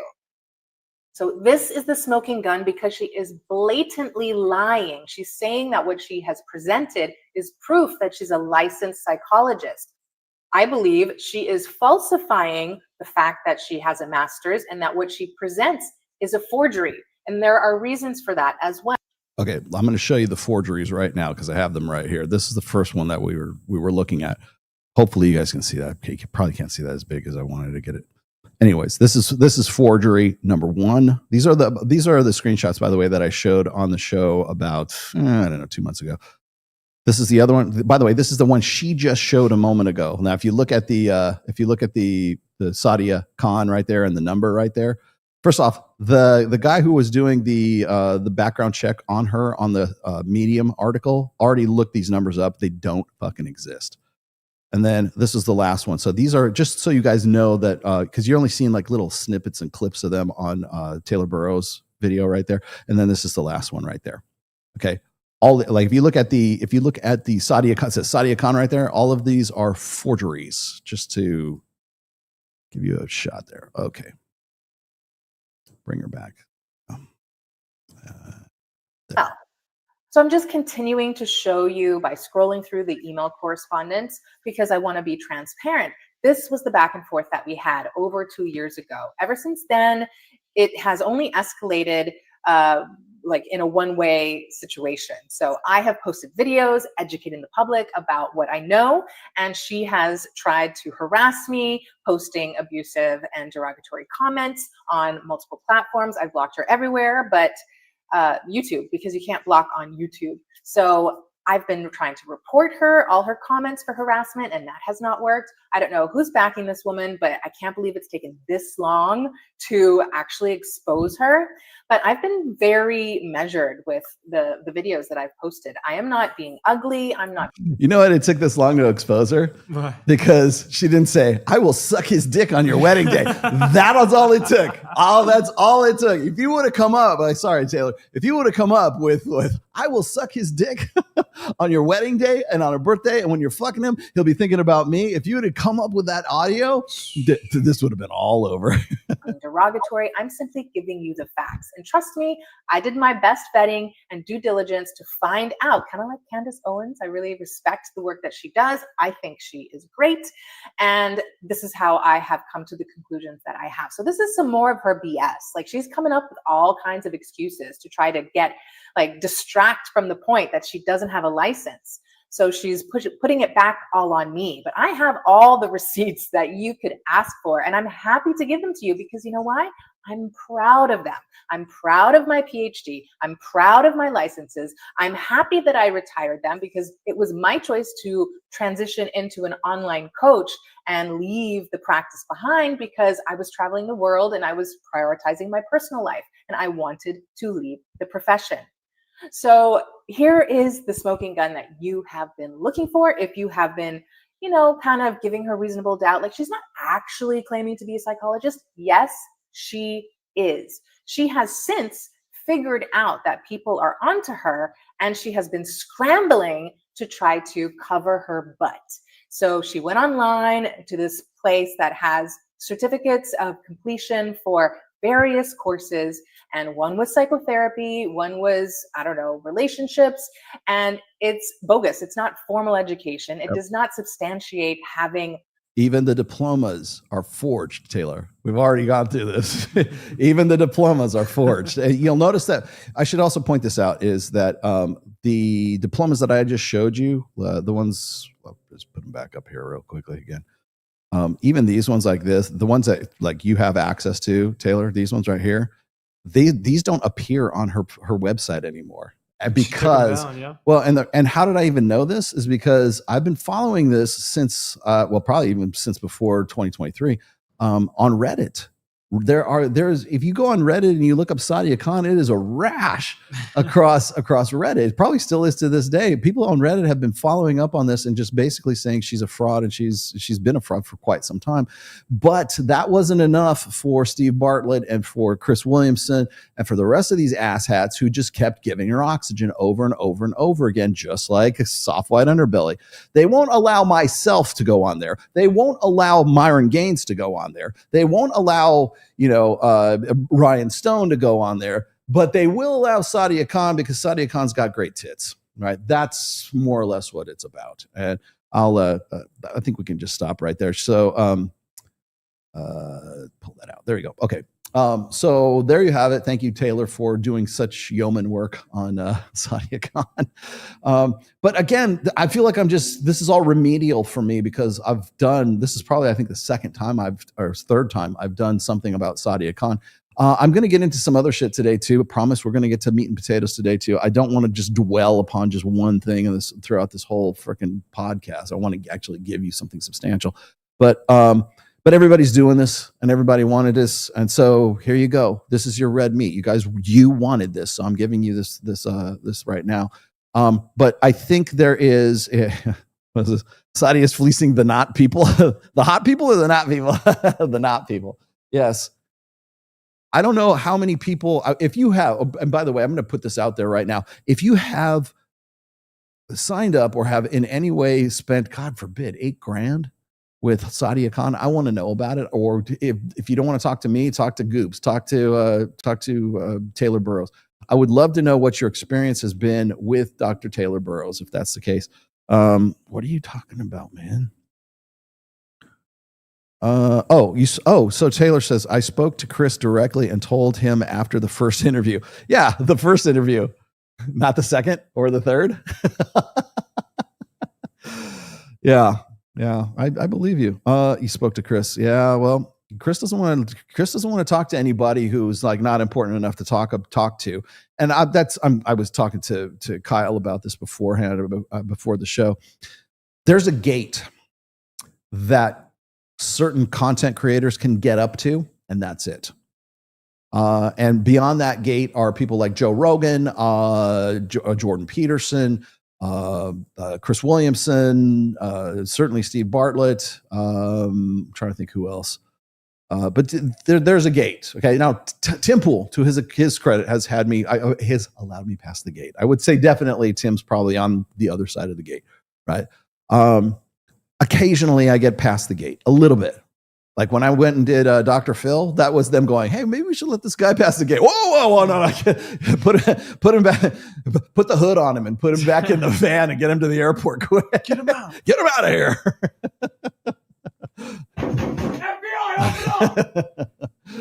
Yeah. So, but it's funny. I was in the, I was watching the PBD Gate. PBD was, okay. That's a really good one, King David. Yeah. So wait. There you go. PBD passed the gate. Yeah. I got past the PBD Gate, but that was, and thank you, Robert Kiyosaki, for getting me past the PBD Gate. But remember, when I went on with PBD, that was February of 2022, and he wasn't the same dude today that he was back then. So was he a gatekeeper? Kind of. But now there's no way in fucking hell I'll ever get past the gate with PBD unless I say something really super egregious and, like, I don't know, talk about his mama or something like that. And then maybe I'll get past the gate. I still do talk to Adam Sosnick. Okay. I'm still tight with Adam, but yeah, I'm never getting past that gate. I'm never getting past people keep saying, hey, Rollo, when are you going to go on trigonometry? That's past the gate. By the way, trigonometry, Sadia Khan. There's another one. So I'm never getting past that gate. And Myron is never getting past that gate. And I talked to Myron about this. We had this discussion while I was in the hospital. I was just sort of texting him the whole time. But Myron's going to come out to Vegas pretty soon. I think in September. Yeah, PBD is my limit. I don't know. Well, I maybe what you call it? Dr. Phil. Dr. Phil is probably like my closest brush with getting up to the gate. Anyways, they weren't expecting me. I don't think. I think they were expecting me to be some sort of frothing at the mouth, some kind of easily ridiculable guy. And I go on there and I have some pretty cogent arguments, and I'm pretty like contained and pretty. I didn't lose my composure. If anything, Dr. Phil lost his composure after I called him superfluous, and I did it in the nice, most diplomatic way I possibly could. Yeah, there is a gate. Okay, Sadia gets past the fucking gate because she's got great tits. That's the only reason she gets past the gate. She's not saying anything different than anybody else has said. She is still. I think she's full of shit. She's been full of shit. But what happens is you get these guys who are quote unquote creators. They don't care about the red pill. They don't care about men's issues. They don't care. They're not about it. They're simply not about it. But because they have a delivery, because like Andrew Tate is not about it. He just has a good fucking delivery. He's just like in your face, professional wrestling style shit. Yeah. Okay. He just has good delivery. He's not saying anything that I haven't been saying for the last, I don't know, fucking 20 years. Okay. But because it's Andrew Tate, different. Because it's Sadia Khan, different. Because it's fucking Destiny, it's different. Destiny gets past the gate. Why does he get past the gate? Probably because the DNC was paying for him to get past the gate. Yeah. But why does he get past the gate? Because he has eyes on the screen. He gets eyes on the screen because they don't care about what the topic is. They only care about brand development. They are all brand. That's all they fucking are. That's all Chris Williamson is. That's all Bartlett is. That's all fucking Tom Bilyeu is. That's all fucking Soft White Underbelly is. And I don't feel bad about saying this because I ain't getting past your fucking gate. I will never get past your fucking gate because you don't want to hear what I have to say. You don't want to hear that. Because you will lose market share. You will lose brand identity if I get past that gate. And you know who is not getting past that gate? Sorry, because I love you like a brother, but Mike Sartain is not getting past that gate either. By association, I feel bad because I know, because Mike has his own team and everything. He's got his own, his guys who were helping work behind the scene. I know that he could probably, like he rubs elbows with Brad Lee, with Ty Lopez, probably could do it with Tony Robinson and the rest of these guys and everything. And he gets past the gate a little bit with those guys, but only to a point, right? Yep. Even Dan Bilzerian gets held at the gate. He can get past a little bit because he's damn fucking Bilzerian. He's got a lot of money, right? But he doesn't. Dan Bilzerian doesn't get invited on Chris Williamson's show. Dan Bilzerian does not get invited on Bartlett's show. Doesn't get on those, or Tom Bilyeu. He doesn't get on those shows. Has he been on Rogan? He might have been on Rogan once or twice. I think he is. He might have. But like now, he's definitely not getting past the gate. Jake Shields, definitely not getting past the gate. Yeah. Myron Gaines, definitely not getting past the gate. No one gets past the gate. Especially if you're real. If you're about it and you've been about it for a long time, they don't care because they know that you will fuck up their system. They don't want to, and you were saying just before, and I 100% agree with you, is like the gravy days of YouTube are over. Yep. Absolutely. It is not 2022 anymore. We got to see how good you actually are now. Can you write a book? I can. I'm almost done with book 6. I will be done with book 6 within the week. Views are dropping. Yep. Views are dropping for everybody, not just us. Like people go, well, how come Rollo's losing subscribers? Well, they're because YouTube is culling. Culling. That's why. Or watch time or views on videos. Mm-hmm. Like, oh, Rollo's views have gone down. No, because what they've done is they've requalified what a view counts as right now. I might have 100,000 views, but I've only got 25,000 qualified views, meaning that you engaged with the video in some way. Like they changed the terms of services for creators and they did it very, very quietly. Mm-hmm. And so the only way I get a view is if you leave a comment, you leave a super chat, you in some way engage with the video. It's not enough to just click on it and watch it for 30 seconds and that's a view. It doesn't work that way anymore. So if you want to get boosted up in the algorithm and then on top of everything else, as we both know, I'm blacklisted. Yeah. We already know that. So we already know that I've been blacklisted, and still I've been blacklisted by YouTube. I've been ratioed by diverting hate MGO. I've had my traffic diverted, and guess what? I'm still fucking here. Still here. Still doing it, and God knows why. Because it ain't the money. I will tell you right now, it is not the money. It's good. I want to go to Taco Bell after this, because that's what we can buy with the money after this. But most of these grifters, all they're caring about is their purse. Yes, That's yes. It's personal brand. That's what it money. is. It's all about the brand. And now we got to see how good you are. Now and I'll tell you right now, the chickens are coming home to roost. Destiny is a predator. He is a sex pest. He should be on a and if he's not already, he will be soon, should be on a sexual offenders list. That's why. And you know who's giving him oxygen? Sorry, I love you. Andrew Wilson. You're giving this motherfucker oxygen. Myron Gaines, Sean Kelly, you're giving this guy who should be a registered sex offender, you're giving him oxygen on your platform. Why?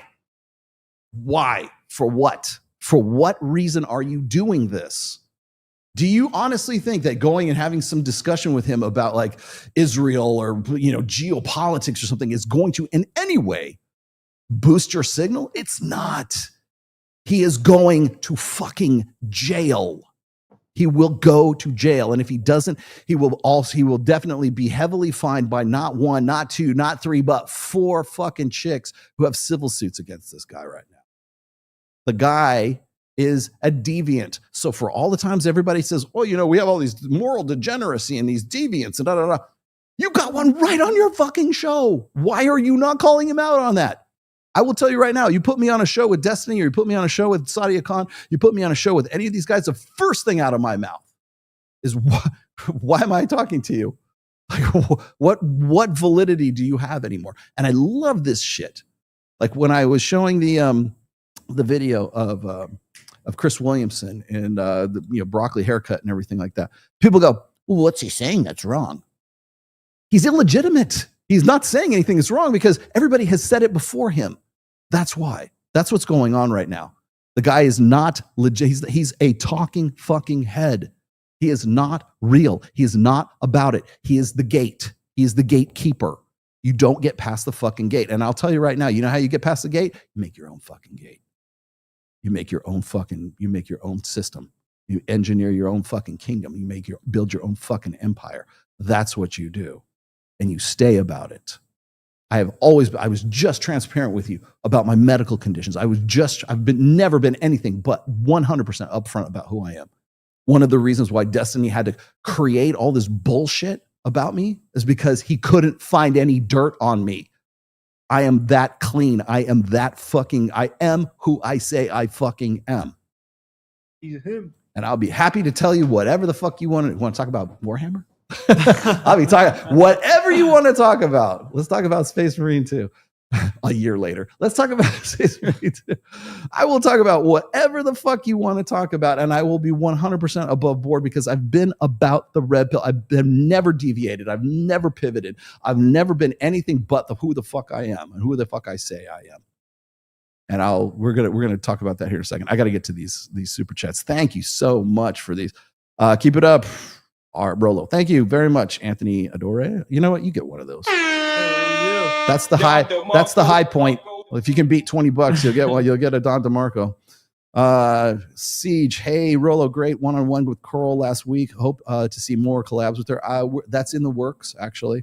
We were talking about maybe even doing like front loading some shows together because I think we did pretty good together. Just like just shooting the shit. Also, what do you think about the comment saying you sold out to or have become a grifter for talking to Coral? What did I say? Did I say anything in that video, in that thing that I haven't said before? Did I say one thing in there where I was trying to accommodate for her? The conversation alone is compromising, Rolo. Yeah, because she's sitting across the stage. She's sitting across from me. That's why. You guys are going to really shit your pants when I have fucking Tiffany Fox sitting in here next week. She's going to be like fucking halfway fucked. She's going to be like 2 bong hits into All right, Rolo, let's talk about some shit.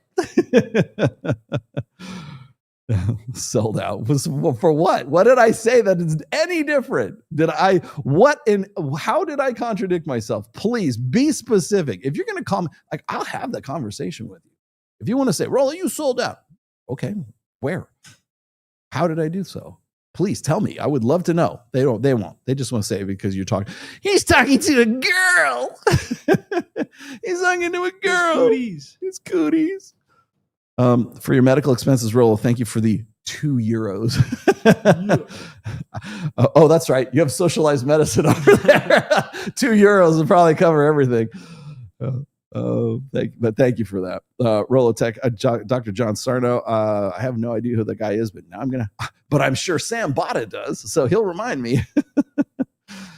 To be honest, now I like her. I want her as a crazy side chick.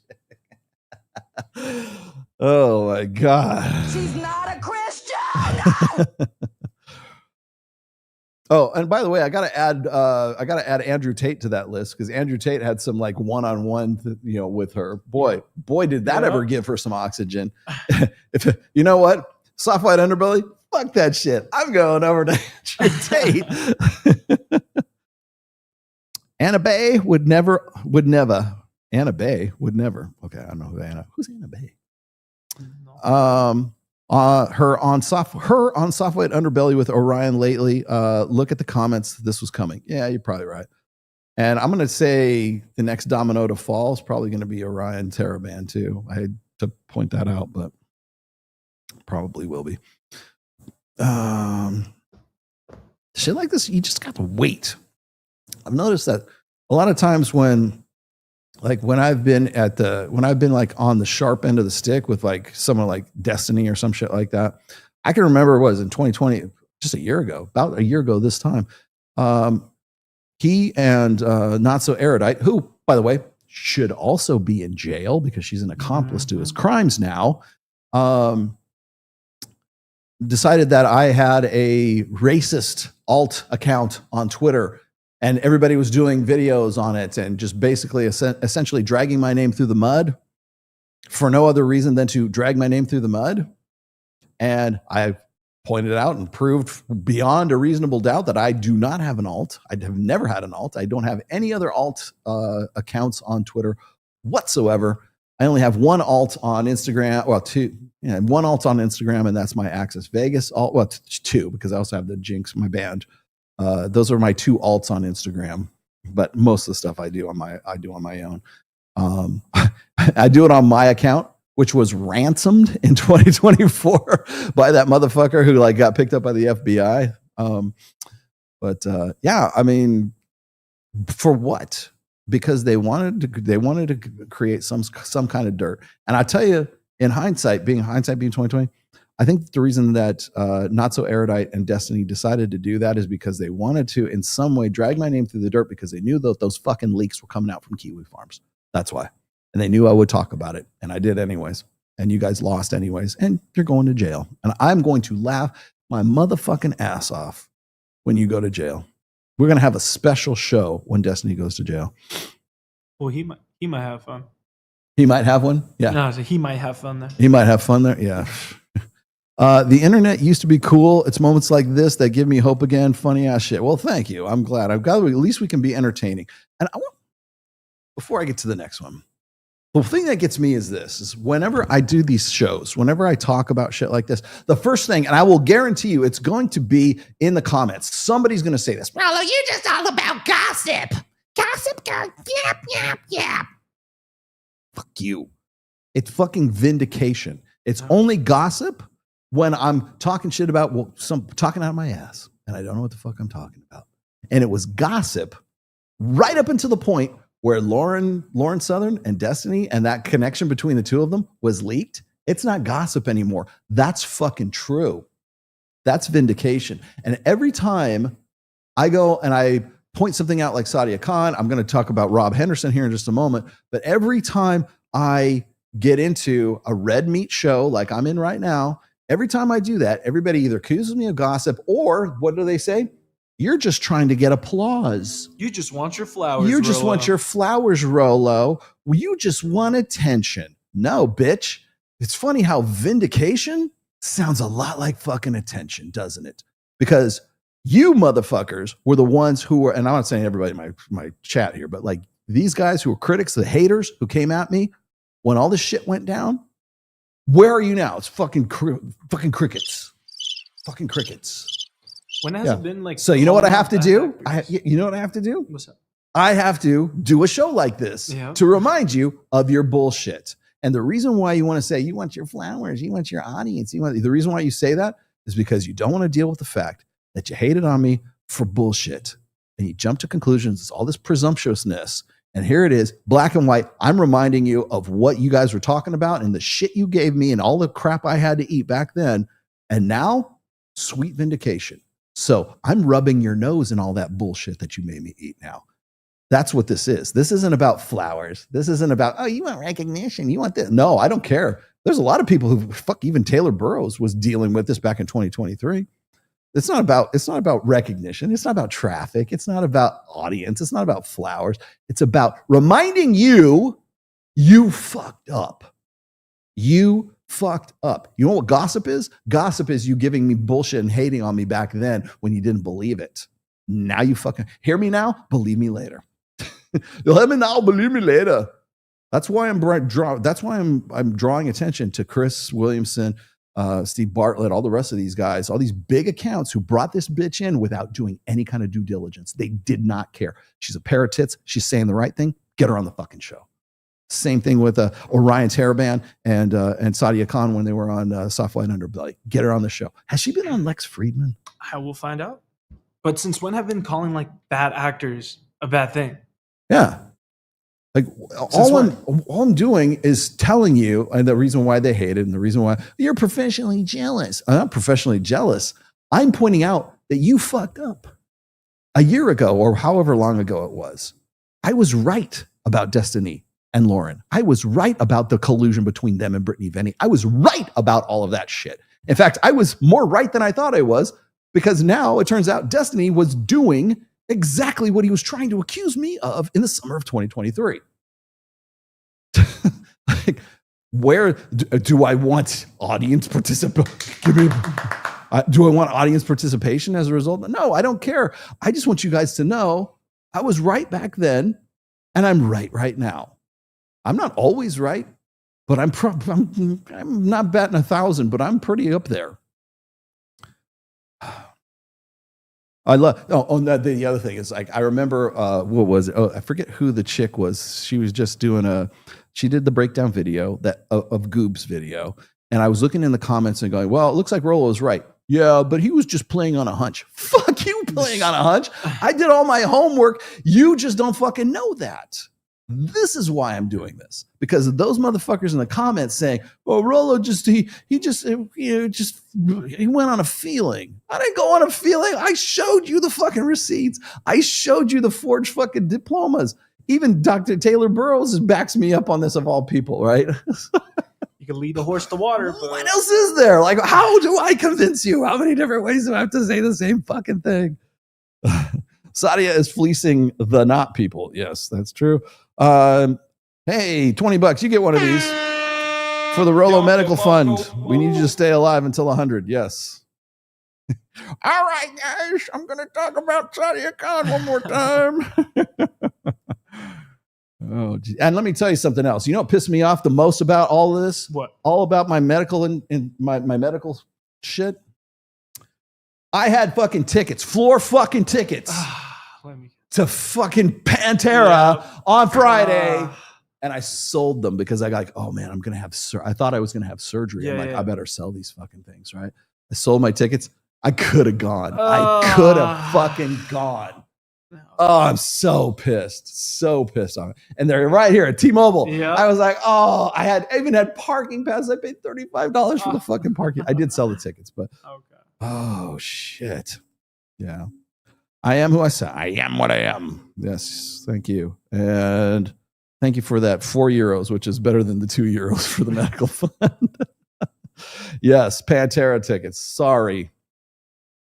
Thank you. Thank you very much, Dr. Taylor Burrowes. Yes. Trust me. Things are a lot different than the Twitter days. Twitter, shit, even before that. I've known Dr. Babe Love, Dr. Babe Love, sorry, for a long time now. She used to go by Dr. Babe Love.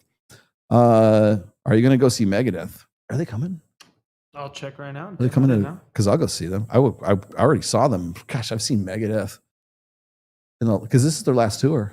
Think so, yeah. Yeah, because this is the last album. At least that's what Dave said. I believe Dave.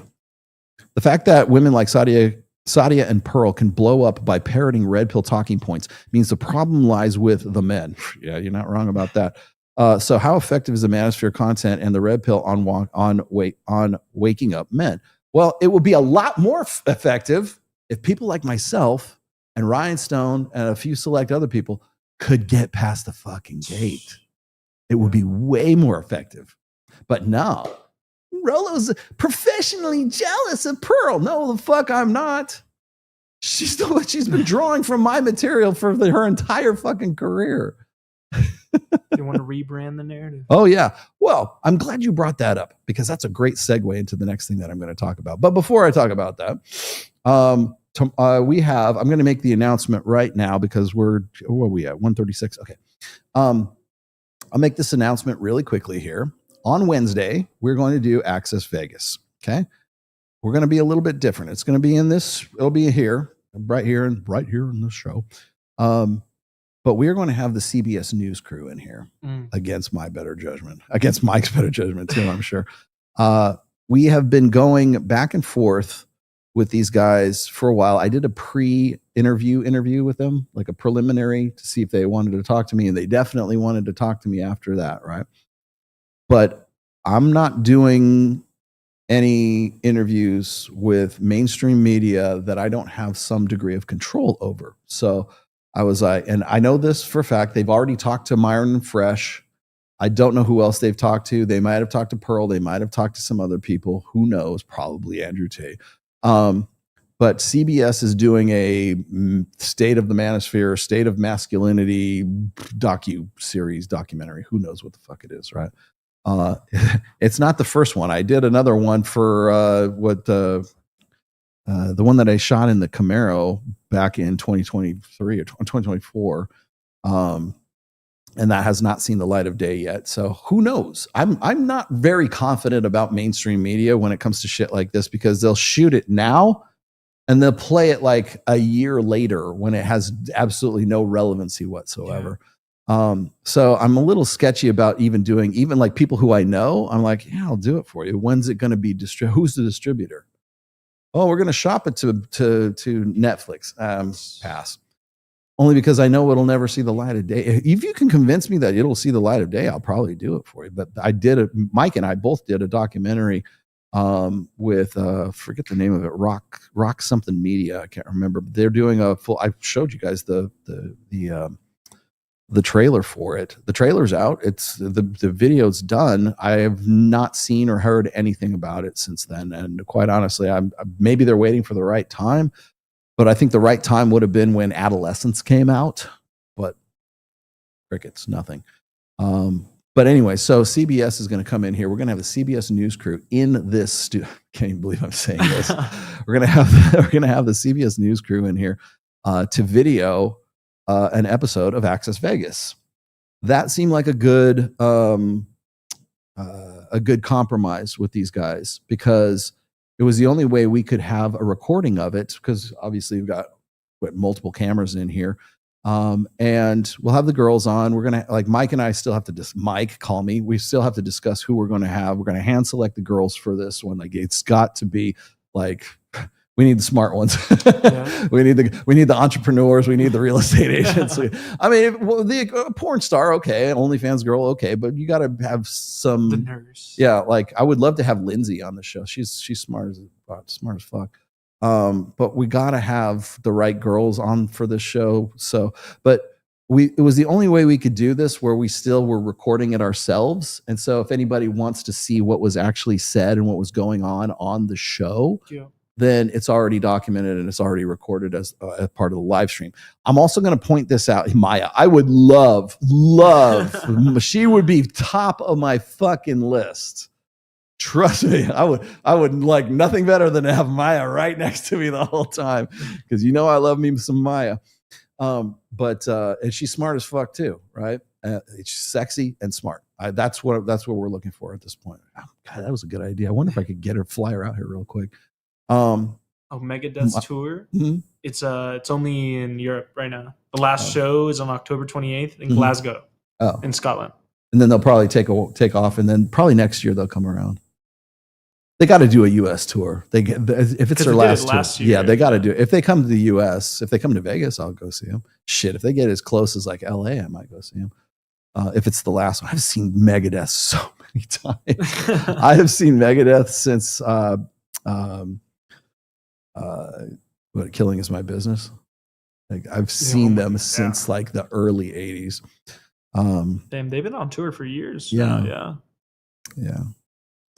Anyways, so that's coming up on Wednesday. Now, why am I telling you guys this right now is because if you're part of my community, whether you're in my Reignite community, if you're in my chat, if you're a regular on this show, I need you to show up on Wednesday.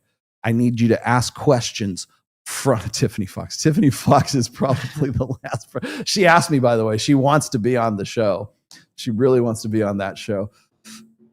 I don't know if I can sell Mike on that. I love Tiffany and I want her to be on the show. I'll have her I'll do a one-on-one. I'll have her in here and everything else. I don't know that I could get her. Baby, you got to be sober for this. I can't have you pre-boozing. I can't have you like smoking, can't do bong rips before you come in here. But yeah. Anyways, so if you are part of my sort of YouTube community, I would really love to have you on board for that show and asking stuff. What? She is not a snow bunny. She is most definitely not a snow bunny. Please. You guys are brutal, man. Don't talk about my girl that way. I'll fight you. I will fight your ass. Thank you very much. What's this? For the medical, even though you're most likely a perpetual like Malcador. Was Malcador perpetual? I think he was. He wasn't perpetual enough because he had to he died on the Golden Throne because he had to hold the line for the Emperor. Have you read the books? I have read the books. I know exactly what happened to Malcador. Malcador is no more. But he was a very good character, by the way. People. Am I that old? I don't know. He was the oldest motherfucker in the book, man. What are you trying to say to me? Yeah. So anyways, so that's going to be on Wednesday, our regular time. I don't know what's going on as far as my surgery team is concerned. My surgeon, his name is Christian Chan. That's right. Because I remember it's Christian Chan.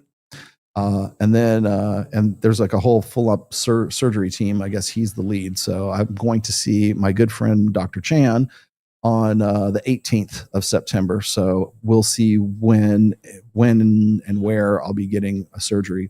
The reason why people keep saying, well, why don't you just do it now, Rolo? Well, the reason is because they have to wait. The reason they have to wait is because they need to make sure that the sigmoid colon is healed up a little bit more, I guess, before they can do it. Because I don't want a bag. I don't want a colostomy bag or whatever it is. Because it would be temporary. But if I wait, and this is what they told me. I don't know. I'm not a surgeon, but what they told me is that if I wait and they let it heal up a little bit more, the odds are I'm only going to need one surgery instead of two surgeries.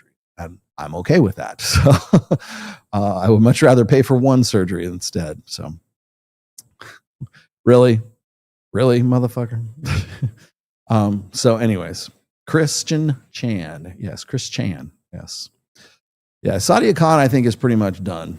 But anyways, it's not going to, none of my health, I feel fine. I went to the gym. I'm lifting pretty good. I actually I was lifting pretty heavy on back and bicep day. So I was doing good.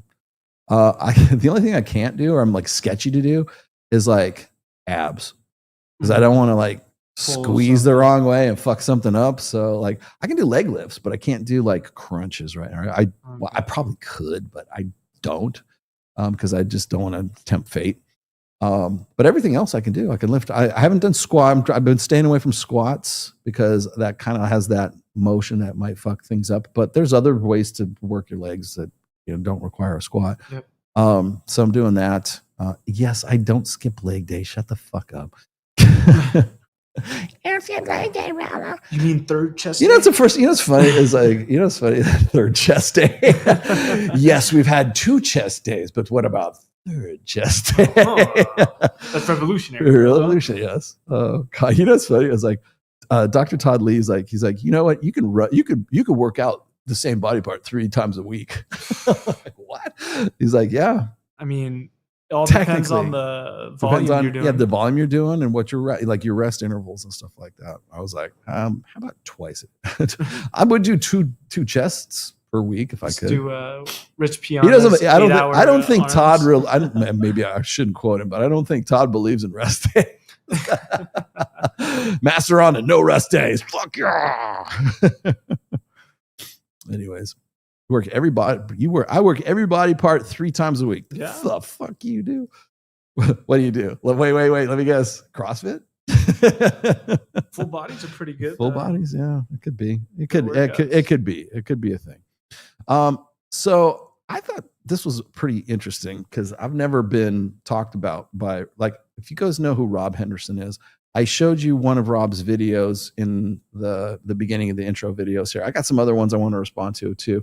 But Rob was just on a show, and I forget the name of the chick's show. She wanted to have me on the show. She's only like, I think she's like 6,000 views or something, or 6,000 subs or something like that.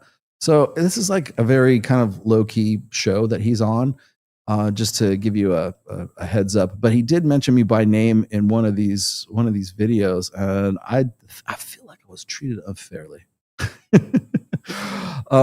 I like Rob Henderson. I subscribe to his Substack. I am a paid subscriber to his Substack. I follow him on Twitter. I have quoted him for quite some time now. I've seen since he has become Dr. Rob Henderson, I've noticed a sort of a qualifiable change in his persona, because as I said before, it's not enough just to become a psychologist. You also have to be an influencer. It's not enough to be a pastor. You have to be an influencer pastor. You have to have a YouTube. Your worship team has to be on YouTube.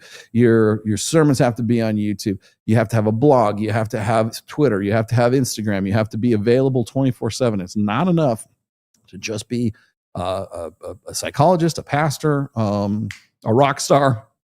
There's no way you cannot do all of those things that I just said and be in the music industry right now. It's simply what you have to do. You have to be good at social media, at the very least. Be good at social media. Have your own live streams. Have your own YouTube channel. Have your own Facebook presence. Have your own all this stuff. And for a lot of people, they got to do it themselves. I know I have to do it myself. I only have I've got 2 people that help me out. I've got Manesh, who is my well, I should say 3 because Kyle's my third. He's my other. But you're part of the show now. Yeah, that's why I wanted the camera on you. So I've got Manesh, who does my shorts, my little, if you see me do like little shorts clips or my reels and stuff like that, he does those for me.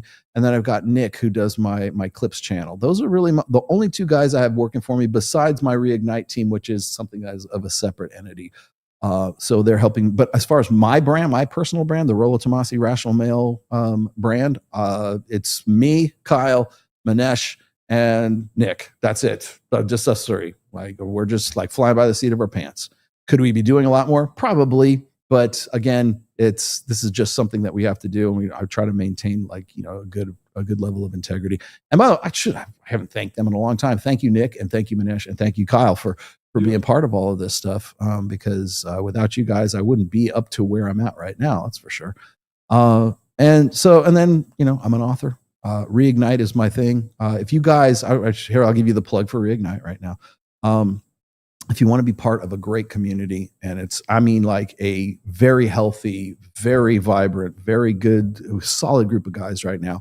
We're fairly small. I think we're about a dozen guys right now. I think we're at 12 guys. I also have my Patreon group. If you want to be part of the Patreon group, this is separate from Reignite. But I've had a Patreon group for a long time. It's at the $200 level. It's not $8,000, right? It's 2 hours and you get $100 an hour. Wow, how awesome is that, right? I got to keep the fucking lights on. I got to keep Ned and dog food, okay? But it's $200. It's the $200 tier on my Patreon. I do one Patreon call, one Zoom call for 2 hours once a month. That's my Patreon thing. If you're part of the Reignite group, I do a once a week Zoom call with you guys. And then there's different tiers. There's sort of like the bottom tier, there's the mid tier, and then there's a Cadillac tier. If you want to know about that, all you got to do is go to reignitealpha.com. Why did he call it alpha? Because reignite.com is not available as a URL, just so you know. That's why we added that on there. It's myself and Joe Marin. I thought Joe was going to come in today. But I'll just take over right here. If you want to be part of that group of the Reignite group, it's the second link down in the description right there. Try to make it easy for you. It's one click away, and then just start the process. If you have questions, I wish there was more I could tell you about it. I could give you a full show about Reignite, but then people will go, "Oh, he's just trying to sell the stuff on us." Okay, well, fine. Then I'm not going to do that. My marketing is anti-marketing. My marketing is like, hey, you want to be a part of this group? Yeah, it's really fucking cool. It's awesome. You guys should be a part of this group. It's fun. We do fun shit. We went shooting. Let's see. It was 2 weeks ago when we were here for Babes in Toyland and for the swim week. We got to go see a bikini contest. That was fucking awesome. We got to go to Babes in Toyland. That was awesome. Those were the two like primary reasons, like where the events that we base everything around. But we also have classes. We have girls that come in and you do conversation drills with the girls, and they tell you like what you can improve. They're very cool with this. They're all trained. They all know this stuff. We have girls that will do that. I do my lecture series there. If you guys want to hear, you want to see me live, you want to talk to me one-on-one, fuck, let's go. We're going to have lunch together. We went to the shooting range. That was fun. Hell yeah. We do fun shit. I don't just like, we're just going to go in the conference room and we're going to have a 6-hour, 8-hour talk. No, fuck that, man. I would lose my mind if I had to do something like that. I don't like that, so I ain't going to do that to you. It's not one of these things where, do I have, where we sit there for an hour or two? Yeah, okay. And then you know what we're going to do? We're going to have some good food, and we're going to go to a bikini contest, and then we're going to go, what else do we do? We couldn't go do the ATVs, though, because it was 118 degrees out in the desert. So instead, we went to Bel Air, and we hung out by the pool. And there are some hot ass chicks at Bel Air, as you know, at the Durango Hotel, Durango Casino Resort. And we sit around and we talk like guys. We don't sit around like we don't sit there like, students and writing stuff down and all this stuff. It's like, I want you guys to have a good experience, and I want you to talk to each other, because I always think that when guys are doing something together, whether it's a project or a problem to solve or something to build or some shared interest, that's when guys have the best conversations. And sure shit, we did. So we did that. We went to the gun range. What else did we do? We went to the Babes in Toyland thing. Oh, then had all the guys in here for, because we were here for Access Vegas. We had all the guys that were in here for that. And it was just a good time. It's a very, very good time. Oh, we went Top Golf. We played Top Golf. That was something that was fun. But we do stuff. So if you want to be part of a tribe, if you're like, say, hey, Rollo, where can I find guys who are like Red Pill and I want to talk to them about? I'm trying to give it to you. I'm trying to make this something that you guys want to go and do. And we're going to do these things. If not every month, we'll be doing them every other month. So I think the next one we have going on is going to be in October. I think we're going to aim towards Halloween. So we're going to toward the end of, which by the way is on a Friday in Las Vegas. Should be fun. So we're going to go do that. But we always try to sort of pepper in like fun shit with educational shit. And so I think it's very unique. No one else is doing the shit that we're doing. We're not like taking off our shirts and oiling down our chests and like, slapping each other on whipping each other on the ass. We're not like, screaming in the woods. We're not like getting up at 4 a.m. to jump in some icy lake, and hold hands and go, I'm getting in touch with my divine masculine, like that, man. When you get in touch with your divine masculine, when that hot bitch at fucking at Babes in Toyland starts talking to you, you'll get in your divine masculine instantly if you go do that. So it's not about your inner game and all this. Rollo, I need to tell you about my childhood. Fuck that. I don't want to hear about your childhood. I want to hear about what you're doing right now. And we work with the material that we have right here, right now. If you need a therapist, we're not therapists. Go talk to Coral. Go talk to Sadia Khan. I'm sure she'll have for $8,000. She'll tell you what's wrong with you, right? But that's the difference. And I'm using this as sort of an opportunity here. A lot of people are shysters. Okay, a lot of people, and the only two groups that I endorse is men of action, not men of I'll think about it, not men of kumbaya and drum circle, not men of let's go do an ayahuasca trip. No, that's men of action. That's why I endorse that. It is bottom up. It is not top down. Everybody wants to change the fucking world so men are better off. No, each one tell one. Same thing with Reignite. Reignite is to help you unfuck your life. Reignite is, I got zeroed out and I need help. Okay, we got the guys to help you. Well, I need a guy who's a fitness guy. Got it. I need a guy who's a game guy. Got it. Social skills. Got it. Finances, entrepreneurs. Jason Hartman, for fuck's sake, was giving a lecture at the last Reignite. If you want to be a part of that, now's the time to get into it. I don't see why. Like we're just talking about Sadia Khan, $8,000 for 1 hour. I would feel bad. I would feel fucking really bad if I was pulling shit like that. And I would never pull shit like that. And let me tell you something. If I was pulling shit like that, goobs would get all over me in a heartbeat, man. Like I have to live up to a much higher standard, but I still got to pay the bills, man. I still got to pay my people, and I don't think it should be for free, but I do think it should be reasonable enough that people can actually, okay, I'm getting something out of this, and let's keep going. And I got the highest compliment from I think it was Steve, one of the guys, Steve in the group, who was saying, "I look forward to every Wednesday or Thursday when we do the Zoom call because he loves all of the guys in the group and we all know each other. They're all friends now. I just want you guys to be a part of that tribe, man. You want a good red pill community? This is the community. I'm trying to build it. And this is the thing. So so why am I bringing this up? Here's why I'm bringing this up.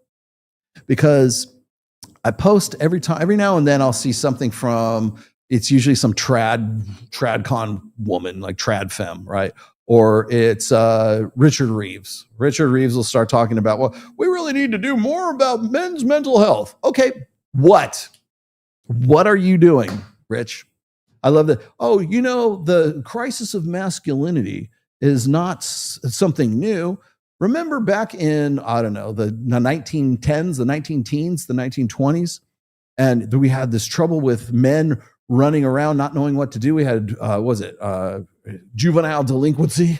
We had to have truant officers. It's like Little Rascals, right? We had to have truant officers, and we had to really turn a corner with our young men. And so was it Teddy Roosevelt who did the New Deal, or was it FDR? I think that's FDR. Yeah. It might be Frank. It was FDR who did the New Deal.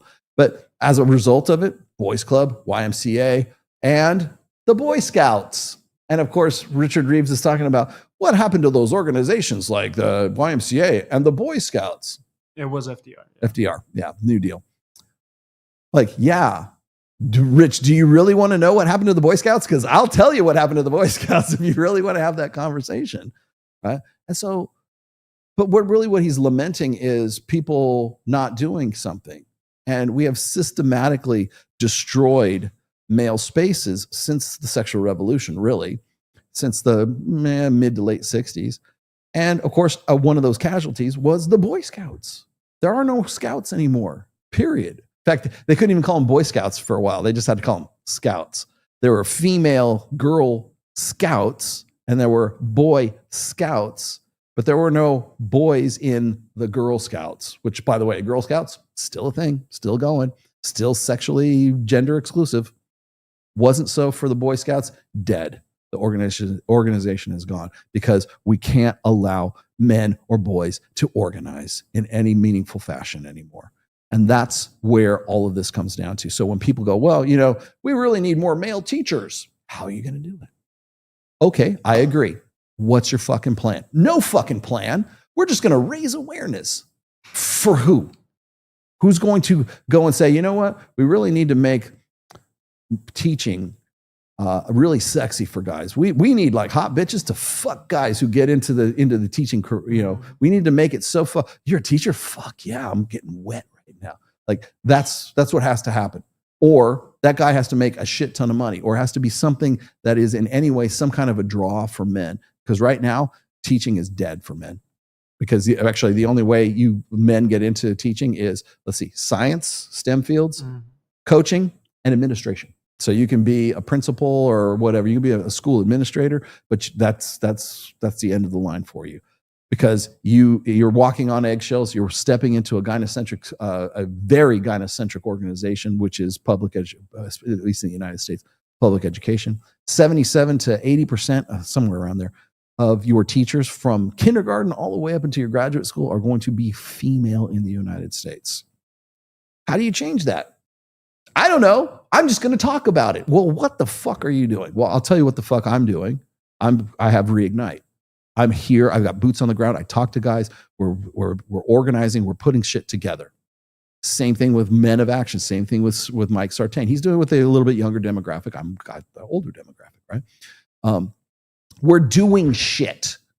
What are you fucking doing? Oh, we need to talk about this. We need to talk about mental health. No, talk is over. We've been talking about this shit since 2009, 2010. All of this stuff where everybody thinks this is some novel new problem that we're dealing with. No, we've been talking about this shit for quite some time. Do you guys remember was it Dr. Helen Thomas, I think, who wrote Men on Strike? Like guys were leaving they're giving up, they're on strike. We're not marrying women. It wasn't really a strike. They were like kind of sent their own way. Yeah, Helen Smith. Yeah, Helen Smith. That's what it was. I remember that because it came out the same year as The Rational Male. Yeah, we've been talking about this forever. It's time to fucking do something about it. So when I do something, when Mike does something, when anybody else does, hell, even when Mystery goes and does like infields and he says, I'm going to teach you the social skills that you need so that you can open a conversation, have a talk. And he's not about notch count. I had the conversation with him. Yep. He's like, I want you to be able to get a girlfriend.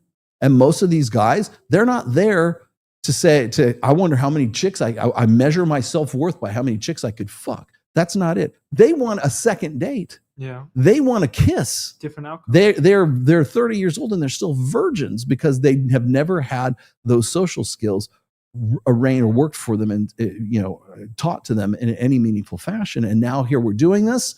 You guys are misogynists. Oh, that Rolo guy, he's just selling books. He's just selling something on you. It's like, no, we're actually organizing and doing shit and not fucking talking about it on podcast after podcast after podcast. And that is the preamble for this video that I'm going to show you right now. And because this was kind of, I'm sorry, I like Rob, but maybe he's just ignorant. Maybe he just doesn't know. Let's see, there it is, luxury.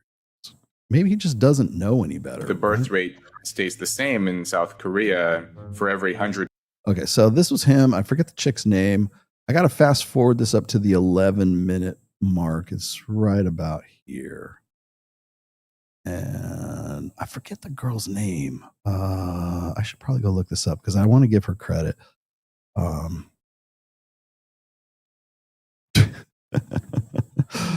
Oh, Jesus. Pearl is still fucking milking the Sadia Khan thing. I come back to YouTube. There's a Pearl video. She got to get out ahead of it. Oh, shit. That's fucking funny. Let's see my history here. Let's view all of these bad boys. And what's this chick's name?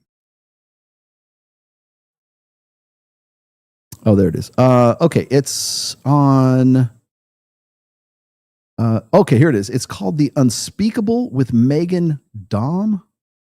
Megan Dom, something or other. Let me see if I can drag up her.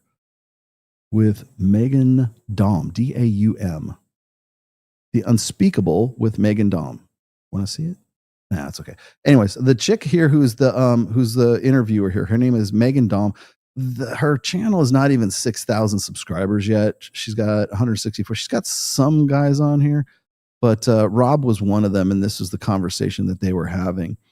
But so, anyways, this the video you're about to watch here is The Unspeakable with Megan Dom. Okay, I had to give her credit. So. But yeah, I mean, what do you like? Do you talk to young men? I mean, do you have a sense like really what they're thinking, or even if these are like real people generating the stuff? Well, so the ones you're describing, I don't know if they're, are these bots? Are they not? Like the people who don't have real identities attached to their Twitter profile pages, where it's like a avatar of a Greek statue, and they're just what the kids call shit posting and harassing and mocking people with larger follower accounts. Those crazy kids, yes. But there are, people who are public or semi-public. I'm thinking of, there's this guy, he calls himself like, quote, the rational male. And apparently he's self-published a series of books about like how to date, how to strategically win women over. It's sort of. All right. None of that. Absolutely 0% of that is in any way true whatsoever. Although you can use the information to better yourself if you want to go pick up chicks, but that's not in any way. Let's see. Rob, and I like Rob. Okay. He's a well-fed boy, as we can see. So rational male is simply just the praxeology of intersexual dynamics. Preventative medicine, which of course he's written this series of books. I don't know. Who knows? Who knows what this guy is all about? Due diligence. Let me explain something to you. What am I? 223,000 followers or subs on mine. You're on a 6,000 sub channel. Just saying. And then positive masculinity, which is about parenting, which is about issues about masculinity from 2017. Religion, and then the player's handbook, right? Which is not about which is not about game. It's why game works. That's what it's all about. That's what those books are about. I'm happy to give you the education that you didn't get because you're making presumptions. And what happens when we presume? We make an ass out of you and me. All right. Now. Yeah, that's okay. Wait. I thought I had that on here. Wait. You're goddamn right. All right, here we go, Rob. Pickup artist, red pill stuff. And he has a large following online, and he was on Michaela Peterson's podcast a couple of years ago, probably the biggest podcast he's ever been on.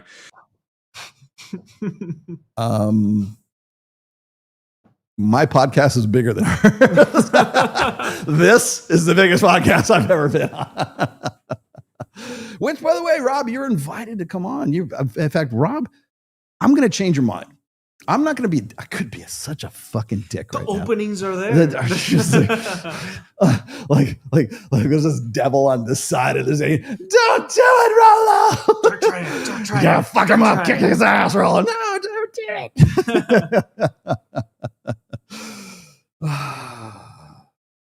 Apparently, you never saw my appearance on Dr. Phil. That's not really a podcast, though. No. It's a show. Television. Rob, have you been on Dr. Phil? Just saying. And trust me, when I went on Michaela Peterson's show, remember, she asked me to be on that show and doctored up that whole fucking thing. Okay. That was back in, God, when was that? Oh, that was in December of 2021. So, Rob, I love you. I really do. I sub to your channel. I sub to your Substack. I know he's going to tell me in a minute. He's got me on mute, right? But you're not getting you're not getting proper information. And I feel bad because I've used Rob Henderson in my quotes, in my quotations. He's he's a evolutionary psychologist, or amongst he quotes other evolutionary psychologists. He's an evolutionary psychologist who I use as a source for a lot of the stuff that I talk about, right? Bird hands, once again. Oh, man. Fuck you. God damn it. Why did you make me aware of fucking bird hands? Why'd you personify me? God. I know. Ever since then, I'm like, wait, what am I doing? Stop it. But yeah, I'm not trying to be a dick. I'm just trying to clarify just set you right here, my friend. Set you right. Because I know that he has been part of Peterson Academy. I know he's tight with Jordan Peterson, making him tight with Michaela Peterson, and has probably only ever heard anything about me from Michaela Peterson. And if that's your only source, then I can see why you kind of have like a bad source there. Yes, exactly. Put me back in. There we go. And I thought, okay, he's kind of an aggressive, angry, middle-aged man. Seems like he's had a lot of romantic difficulties in his life. But I gave this talk. How long have you been married, Rollo? Rob, I've been married I've been with my wife. I've been with Melissa for 30 years. I mean, if you count the times we were dating before we got married, then I've been with her for 30 years. I've been married for 29 years and a month. No problem there. No problems whatsoever, my friend. No problems with marriage. No problems with dating. No problems with getting pussy. My daughter is 27, also married for 2 years. No problems there whatsoever. And that's the thing, is that you know what kills people is like whenever I say that, that's the hardest part. You want to know why I don't get past the gate? This is the gate show. You know why I don't get past the fucking gate? Because of that. I've been happily married for 29 years. Oh, we can't have him back here. Why? We need him to be an angry man who is like no life, and he's just sitting at home going, I really wish I could get some pussy. I can't hurt you, Rollo. I Can't hurt. Yeah. No, there's no vulnerability. Rob, I'm full of joy. I mean, other than the fistula right now, I'm in fucking good spirits. You know, like I'm going to go. We're going to have CBS is coming in here to do a fucking a documentary on us. I think this is a pretty big fucking deal. How big does the show have to be before how do I get some respect? You need I got to do my Rodney Dangerfield. You need a Super Bowl commercial. Maybe that's a brilliant idea. Do it now. The rational reignite. Yeah. No, the thing is like people they just simply don't. And then, again, I'm no hate on Rob. No hate. Please don't send him bullshit. I did see, I'm going to look in the comments. I'm going to read some of the comments in here in just a second. Some people would say, he's been married for 29 years, right? Just saying. All right, put me back. There we go. At a college 3 or 4 months ago, and this young kid, good-looking kid, probably 21 years old, 22. He's a senior in college, probably just graduated now. Comes up to me, he was in the audience, and says like, hey, Rob, have you read this Rational Male guy? Like, I found he was really helpful and blah, blah. And I thought like, wow, young guys. And he wasn't weird. He didn't look like the prototypical incel-y basement dwelling guy. He looked like a normal, like if you just saw this guy in public, you would think, oh, he's probably pretty successful. He's probably. Sounds like my demographic. Huh. Sounds like the kind of guy that I would love to have in my Reignite group. Sounds like the kind of guy who'd be a part of MOA. Well-adjusted, good-looking guy. It's funny that he doesn't make the connection there. Good-looking guy. Well, why would he need the Rational Male? Paints a picture. Because he's Gen Z. Because he does not have those skills. And you know what he said? It really helped me. The Rational Male really helped me out, right? That's funny. It was like I was talking to Owen Cook from RSD. Yeah. And Mystery has said something similar to this, but like Owen Cook was like, they got to the point at doing their RSD like seminars and stuff like that, where like so many people were coming up to them going, have you read the Rational Male? That they had to like recognize, like they had to let me pass their gate, I mean, sorry. Okay. No. Oh, because I was saying he's like saying prototypical, already painting the viewer or the average consumer of your book. Right. A certain light. Like, yeah. The guys who would be reading his book must be like mutants with toes growing out of their heads, or saying it without saying it. Help me get girls, Rollo. No, I know normal people. We have a good time. I was just telling you a minute ago. Like, we like to go do shit. We go deep sea fishing for fuck's sake. I'm not a basement dweller. In fact, that's my point. I want you out of the basement. I want you to go to the gun range. I want you to go drive fast cars. I want you to go meet hot chicks at charity events. I want you to go play top golf. Let's go to the driving range, man. Let's do something, man. Just not in the fucking, classroom. Like, I'm so bored. But no, the prototypical incel, like that would be my audience, right? Like, I mean, I'm sure there are. Don't get me wrong. I mean, there's a lot of guys who just need a lot of help. Okay. You can call them autistic. You can call them spurgs. You can call them whatever you want to fucking call them. I call them my audience. Okay. So I run the gamut from guys who are just really just ass out with their social skills to a guy like Jim fucking Kilgore.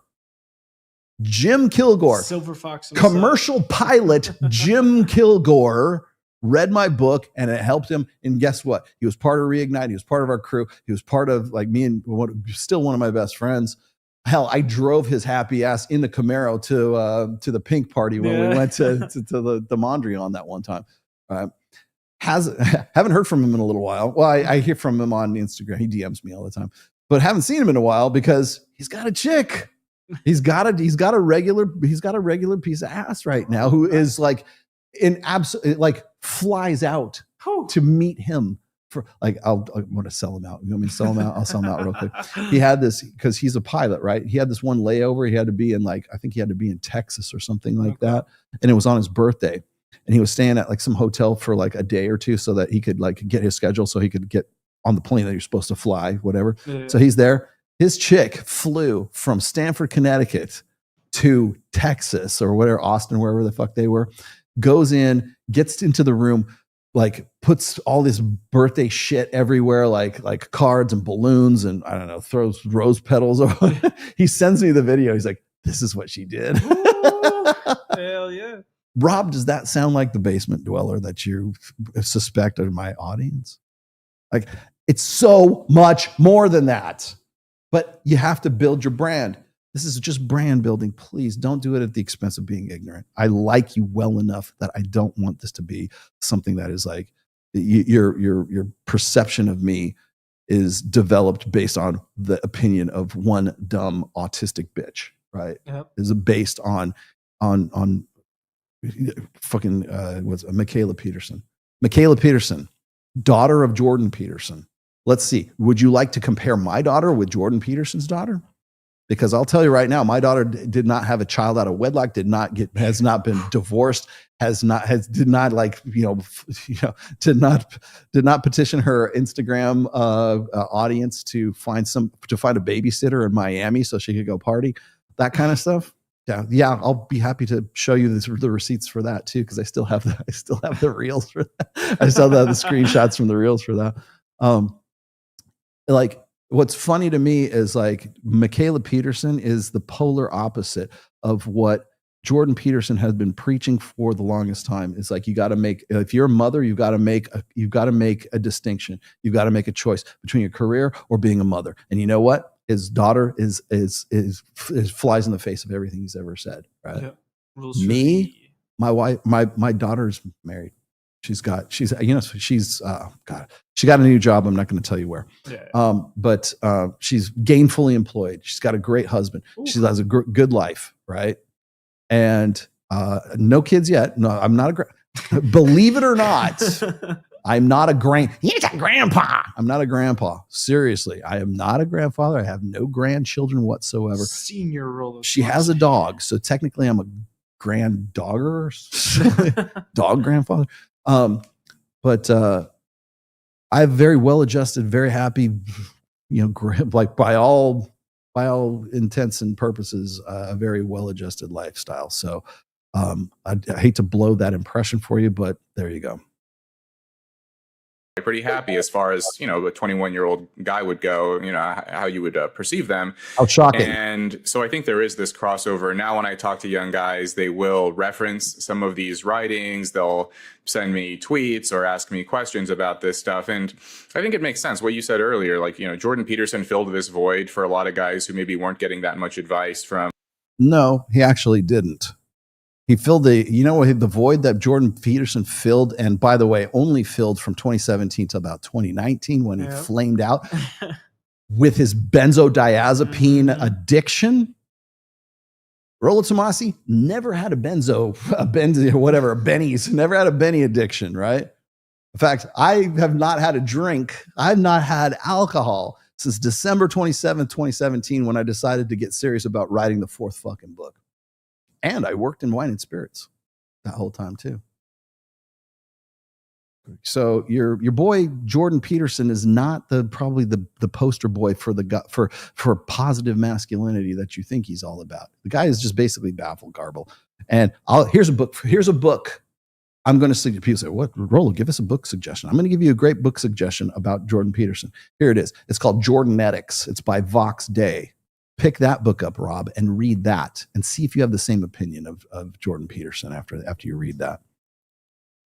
Older men in their lives, they didn't know where to turn, so they go online, and you see this psychologist delivering this advice that seems reasonable and helpful, and then he kind of goes away or is vilified, and then no, he had a drug addiction. That's why he didn't just go away.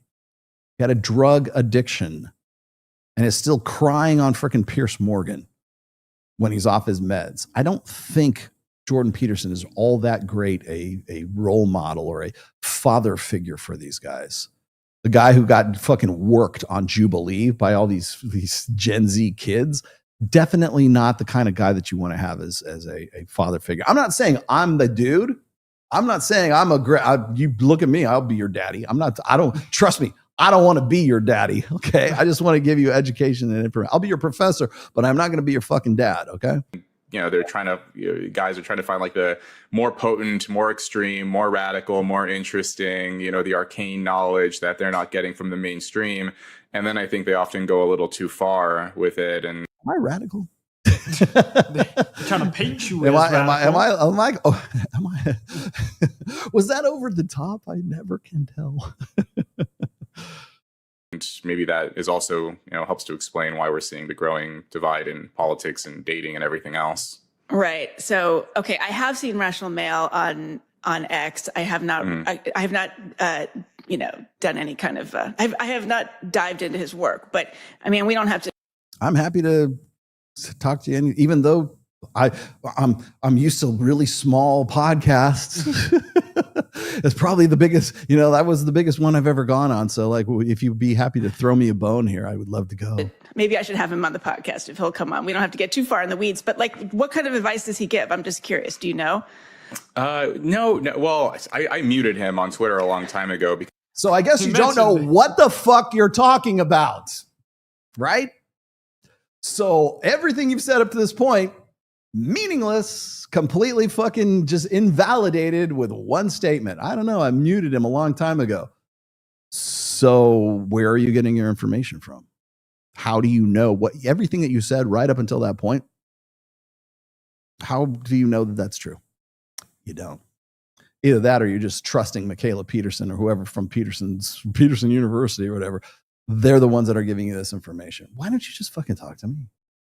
I'm the most accessible, approachable, affable, just fucking good-natured fucking ray of sunshine that you could possibly know. I just blow fucking French vanilla and like daisies out my ass, man. Trust me about that. I just had a colonoscopy. Because anytime I would post anything related to gender, politics, sex, relationships, he was like that's probably how he built his following at first, was just being a reply guy. And no, dude, I've been on Twitter way longer than you have. I've been on YouTube way longer than you have. I built my following on my book. Shit, I built my following on So Suave. On the forums. Yes. From 2004 to where I'm now. 2002 really is when I started my membership there. I was a moderator in 2004. That's where, ironically, my brand began. He's not from the trenches. That's how he built his. Must have been how he built his. How would you know? You have me muted. How do you know? You don't. So fuck you. Come on, man. Throw me a bone here, please. Being very confrontational and hostile with his comments, and so no. You know what I do? I use your old tweet, because I bookmark his, I've used them on this show. On this very show, I could show you male nature, female nature, the gender differences. Let's see, emotion. He was the one who, you know what?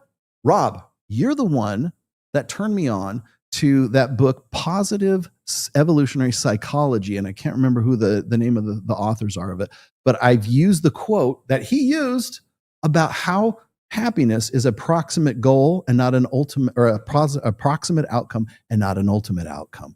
And yet he still, whenever he quotes some cock and bull statistics about how married women are happier than unmarried women, or anytime anybody is using happiness as a metric for success or proof of concept, like proof of ideology, proof of whatever, it's usually, married women with children are more happy than women who aren't, or vice versa. It could be the other way around too. And you know what I do? I go and I grab the quote from Rob Henderson that says happiness is a proximate outcome, not an ultimate outcome. Happiness is an emotion. It's something we do. It's not something we are. So anybody who is telling you that happiness is some sort of perpetual state or some goal state that you can achieve and maintain indefinitely is selling you something. They're selling you that fucking ideology. You've heard me talk about how discontent is what defines the human condition. That's where all this comes from. From Rob Henderson. I quote you, dude. I quote your shit. And when I go and I repost that and I go, this you? That's not me being hostile. It's me checking you. Not because I think I'm going to be a dick and be hostile and be like confrontational. I want to know where the old Rob is. I want to know where the dude who in 2020 turned me on to the book Positive Evolutionary Psychology, which I have given to Mike, which I have quoted on Access Vegas, which I've quoted on this show several times because of Rob Henderson. You're one of my go-to sources, along with Steve Stewart Williams, Dr. David Buss, everybody drink.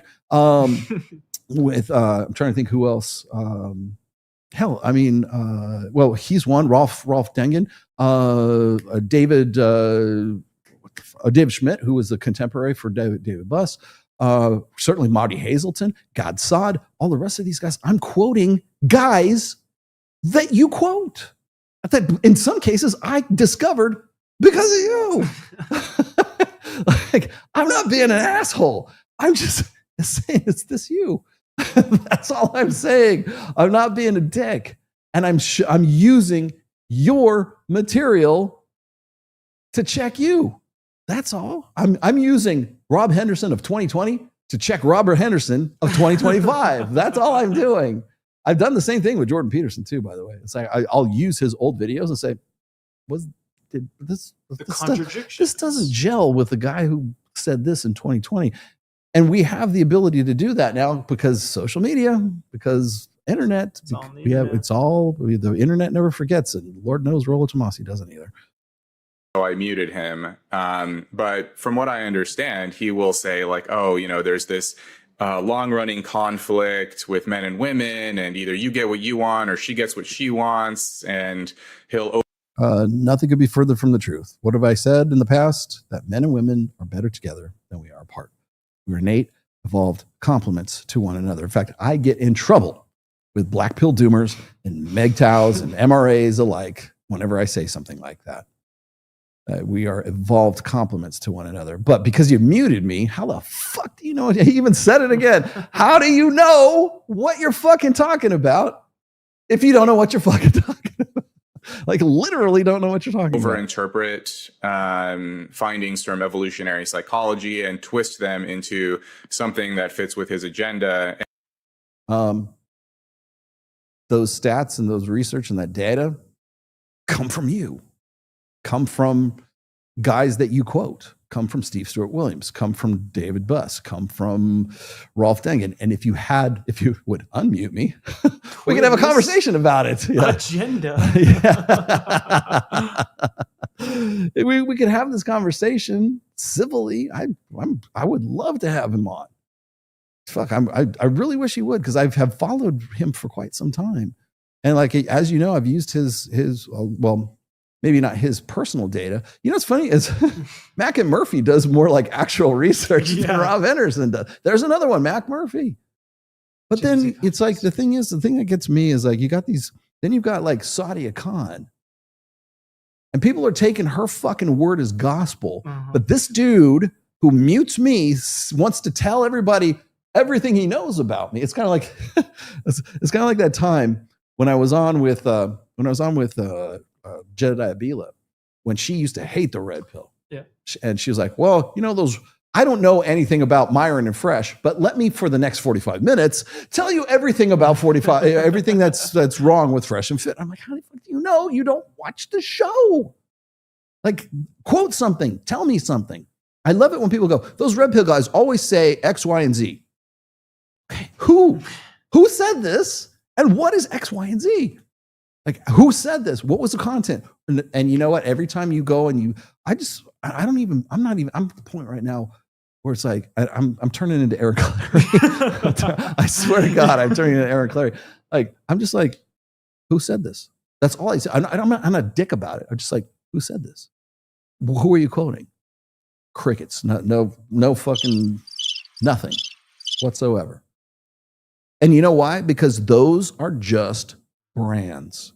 The people who come at me, or like I'll say, or they'll say, we need more male teachers. We need to do this. We need to be concerned with male mental health. We need to get guys back in the workforce. We need to get guys. I'm like, fucking great. What are you going to fucking do? What's your plan? What are you doing? I'm doing Reignite. Mike's doing Men of Action. You know, I'm sure there's some hell. Even Aaron Clary's got his minimalist group, and he'll be happy to do one-on-ones and talk to you about your finances. He's an actuary, for fuck's sake, right? He's actually doing something one-on-one with people.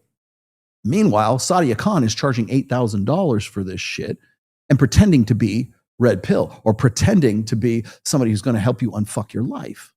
And she's a complete fraud. Meanwhile, I don't get past the gate, and I can't fucking talk about these things without somebody who has muted me is going to tell you what I'm really about. Let me tell you what to think about. Let me tell you what to think about this guy who I've muted. Like, who fucking, like, at that point, like, who's listening to you? And plus, if it was misconstruing his arguments, his theories, his whatever, right? Mm-hmm. Why wouldn't he want to disprove you on the internet? Show you, put the proof out show there. me Talk to him. Show me the incident. Show me, but he can't because he's got me muted. He would rather talk shit and say, oh, this is what these guys are doing. What am I doing?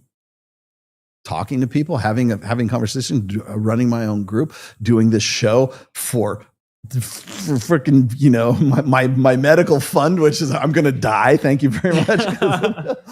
You know, I can't even feed Ned. Please send more chat.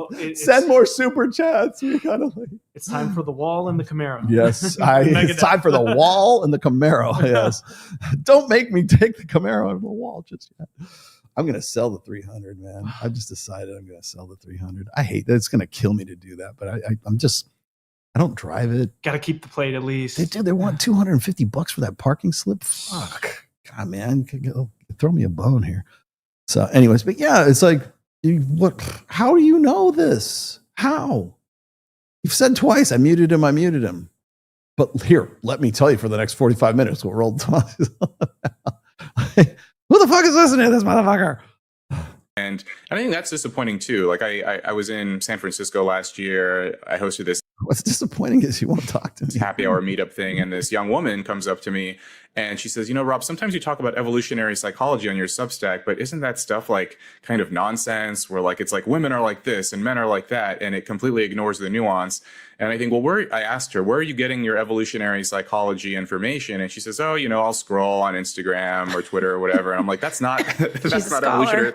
Yeah, that's. But that's where I get quotes from you. I get you turn me on to so many different, Rob, you've turned me on to so many different books. You've turned me on to so many different concepts. Now, he's not the evolutionary psychologist that's doing it. He's just quoting other ones, right? I get it from you. That's where I'm getting it from. I get it from Steve Stewart Williams. I get it from Gad Saad. I get it from Dr. David Buss. I get it from, well, only third party through Mike, actually, but I get it from so many different sources, but they're all guys like you.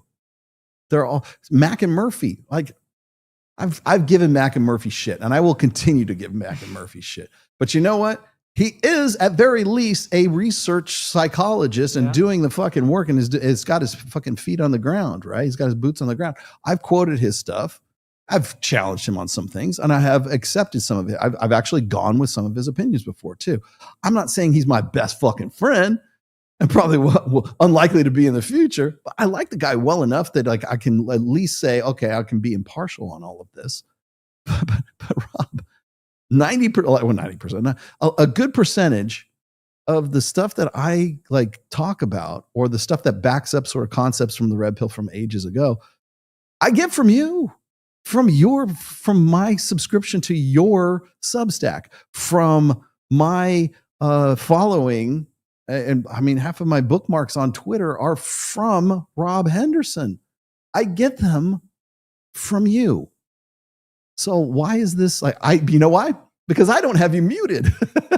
Because I actually like follow you, and I actually think you have something good to say now and then. And it's just like, it's amazing to me, the depth of, remember I've always said this, it's confident ignorance. He's confidently ignorant. He's confident that his ignorant take, and I mean that in the most clinical sense. I'm not calling you stupid. Fuck you, you're ignorant. That's not what I'm saying. I'm saying he's ignorant of the facts. He's ignorant of the truth. He's ignorant of what I'm about. He's ignorant of what the red pill and the manosphere and a lot of other creators are about. There's some very good people in this. Dr. Taylor Burrowes was right here just a minute ago. She's good people. She knows what the fuck she's talking about. She holds Sadia Khan's feet to the fire, right? Why? Because she has fucking professional integrity, because she's been about it for a long time. Okay. Ryan Stone has been about it for I'm going to do fucking bird hands right now. Ryan Stone's been about it for a long time. Okay. Is he a psychologist? No, of course not. But he writes about this stuff. He's been a red pill writer for a long time. There's other people too that I could quote that are just been, even if they're just regurgitating the shit that me and Ryan have talked about forever, they're still good actors. Okay. And where are they getting this information? They're getting it from guys like you. You know, there's no evolutionary psychology journal of Twitter. You know, that's not the actual, no, but there's a lot of evolutionary psychologists on Twitter who post those stats that help us think about things. It's not because we're not, you can chuckle it up all you want, but we get that information from you guys. It's not where you're going to find the actual original research done by careful scholars and academics. And, but you will see guys like, you know, this rational male guy and other, you know, pseudonymous influencers who will take those findings and then twist them and caricaturize them, where if you look at the original studies, they'll say, you know, men on average tend to behave like this and women on average and blah, blah. They'll couch their language in very careful terms. Like the ones I quote by you. It's just this exercise in ignorance. That's really, there's nothing else to it. And then you go on social media and it's like, oh, you know, scientists discover that women are evil, or men are being screwed over somehow. And it's just really, really ugly. Well, but it does work. The algorithm likes that stuff. Yeah. A lot. I mean, I think part of the reason I find it interesting is because there are kernels of truth there.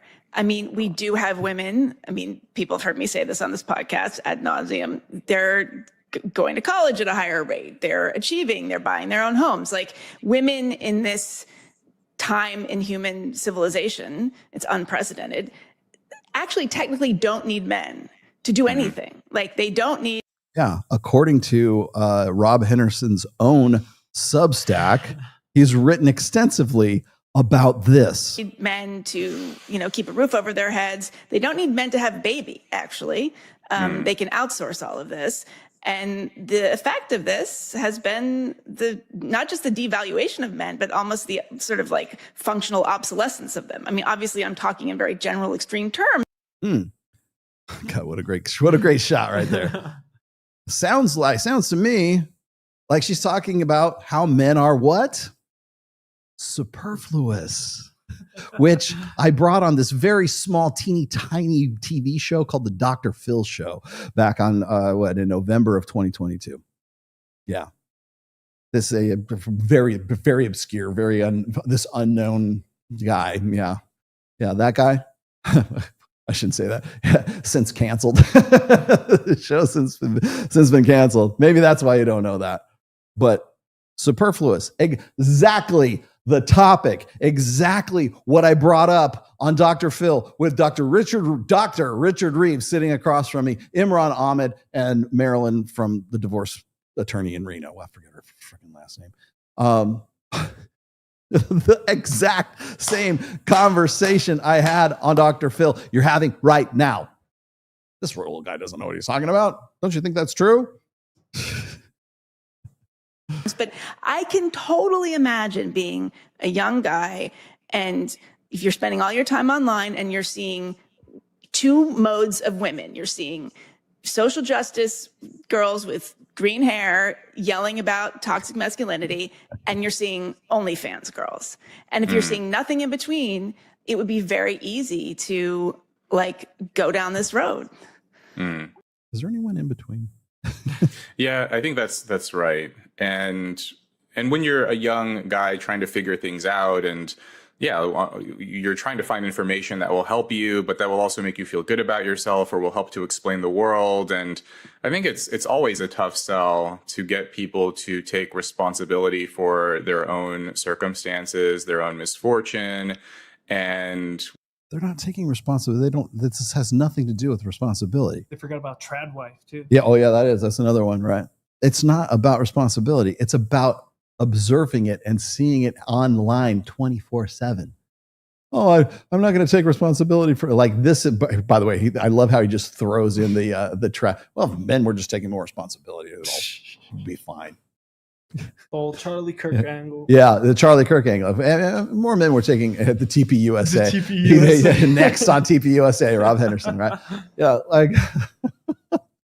it's not about excuse. I mean, yeah, it could. You could say, well, these guys are coping. Like they just don't want to see what they want to see. Well, the thing is they see it every single day. They're just making observations about it. And that's the problem. I've said this before, is men cannot make observations, objective observations about intersexual dynamics without it sounding like it's A, cope, or it is B, complaining about it. And usually it's both at the same time, right? You're only saying that because it's cope because you can't get a chick, right? You're only saying that because you can't get a chick and you're complaining. No, I'm just saying, and it's funny because this chick, what's her Dom? Well, I can't remember her first name. Because she can make that observation. She can say, "Well, guys only see OnlyFans girls, and they only see like liberal green haired, Lena Dunham type chicks, right? That's your choice, or trad wife, right? Right? It's okay if she says that, but if Rollo Tomasi says that." You're complaining. Stop complaining. You're a gossip. Oh, these guys. Rollo Tomasi is teaching these guys to complain and to cope, and they're just commiserating. No, she just brought up exactly observation. It's not even me. I'm not making these observations. There's other guys in dozens of other communities that are making the exact same observations. But when they say it, it's cope. When they say it, it's complaining. But when she says it, you're kind of right about that. Rollo, it's anecdotal. It's not. It's anecdotal, yeah. When people are peddling, it's the opposite sex's fault, or it's society's fault, or something. It's just much easier to believe than practical, concrete steps you can take on your own. Such as what? What are those practical steps that you can take on your own? Tell me, black and white. Give me by the fucking numbers. What are those steps that you can take? Give me the prescription. Give me the prescription. Tell me what I should do, doctor. Tell me how to learn those social skills. Man, that sounds like men should take action. I wonder if there's a group that I could go and find that would help me take action. My life is fucked, Rob. What am I going to do about it? How am I going to unfuck my life and reignite the spark that I used to have. Where am I going to find someone like that? Where am I going to find tribe? Where am I going to find somebody who's going to help me learn those skills that my parents and my dad and all, nobody taught me? Where am I going to be able to find something like that? Who's going to help me take these? Where can I find a list of concrete steps where can I find the different pillars of masculinity that I can actually use to make concrete changes in my life? Huh? Let's go see if Dr. Richard Reeves has. No, he doesn't. Shit. The Brookings Institute. Surely they've got. No, they don't. Go down my list let's of go. PhDs. Let's go look at Rob Henderson's. How do I help myself get out of this? No, there's nothing there. How about even Dr. David Buss had a fucking dating program for a dating system for a while that is now long gone. Let's go look for date, or was it date psych date, whatever the fuck Alex's name. It's been so long since he's been active. I forgot his fucking name. What happened to him? All it took was one scandal with his fiance or something like that, finding out that he poached her from some black dude or something like that. I was poof, gone. He took his account private and hasn't posted ever since. And that was back in May. To the crowd freezer. Yeah. Wow. Is that all it took? Because I want to know how to use that dynamic and make Sadia Khan go away. Yeah. So tell me, where can I find these concrete steps? Improve your life. Improve your life. Yeah, I think a lot of guys are just spending too much time online. It's frying their brain. And, on the other hand, only some people could get together and organize and bring these guys all together to have meet up in Vegas and do something and talk about it. I sympathize with it, because I get that, where else can you turn? And I know. I know exactly where there's been this, generational shift. It's been pretty dramatic, I think. And then especially over the last maybe 10 years or so, with the rise of Me Too and with social media and dating apps and smartphones. And you can't really go to, an older person for advice. If you go to your parents or someone, they're not going to understand how much things have changed since the rise of all of this technology. If only there was a group that understood the rise of this technology, how you can leverage it to your best advantage, right? What kills me is this, and I brought this. God, fuck me, fuck me. Remember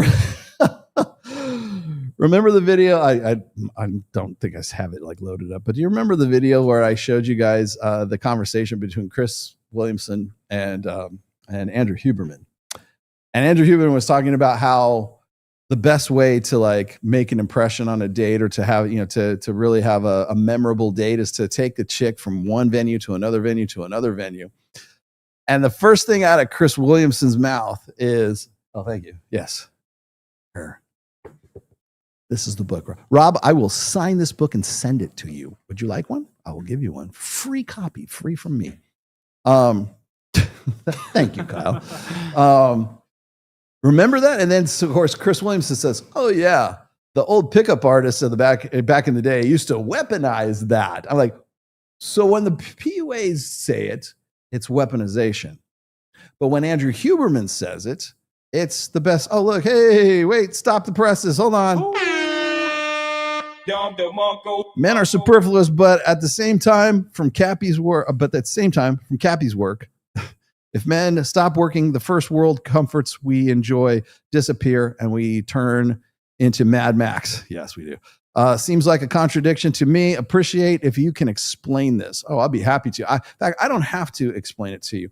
I will go one further. Go buy Aaron Clary's book. I highly, I think this is probably his best work. Okay. Now, Book of Numbers was good, but his best work was A World Without Men. And he did and broke down exactly the numbers that you're asking for right here. Why would this happen?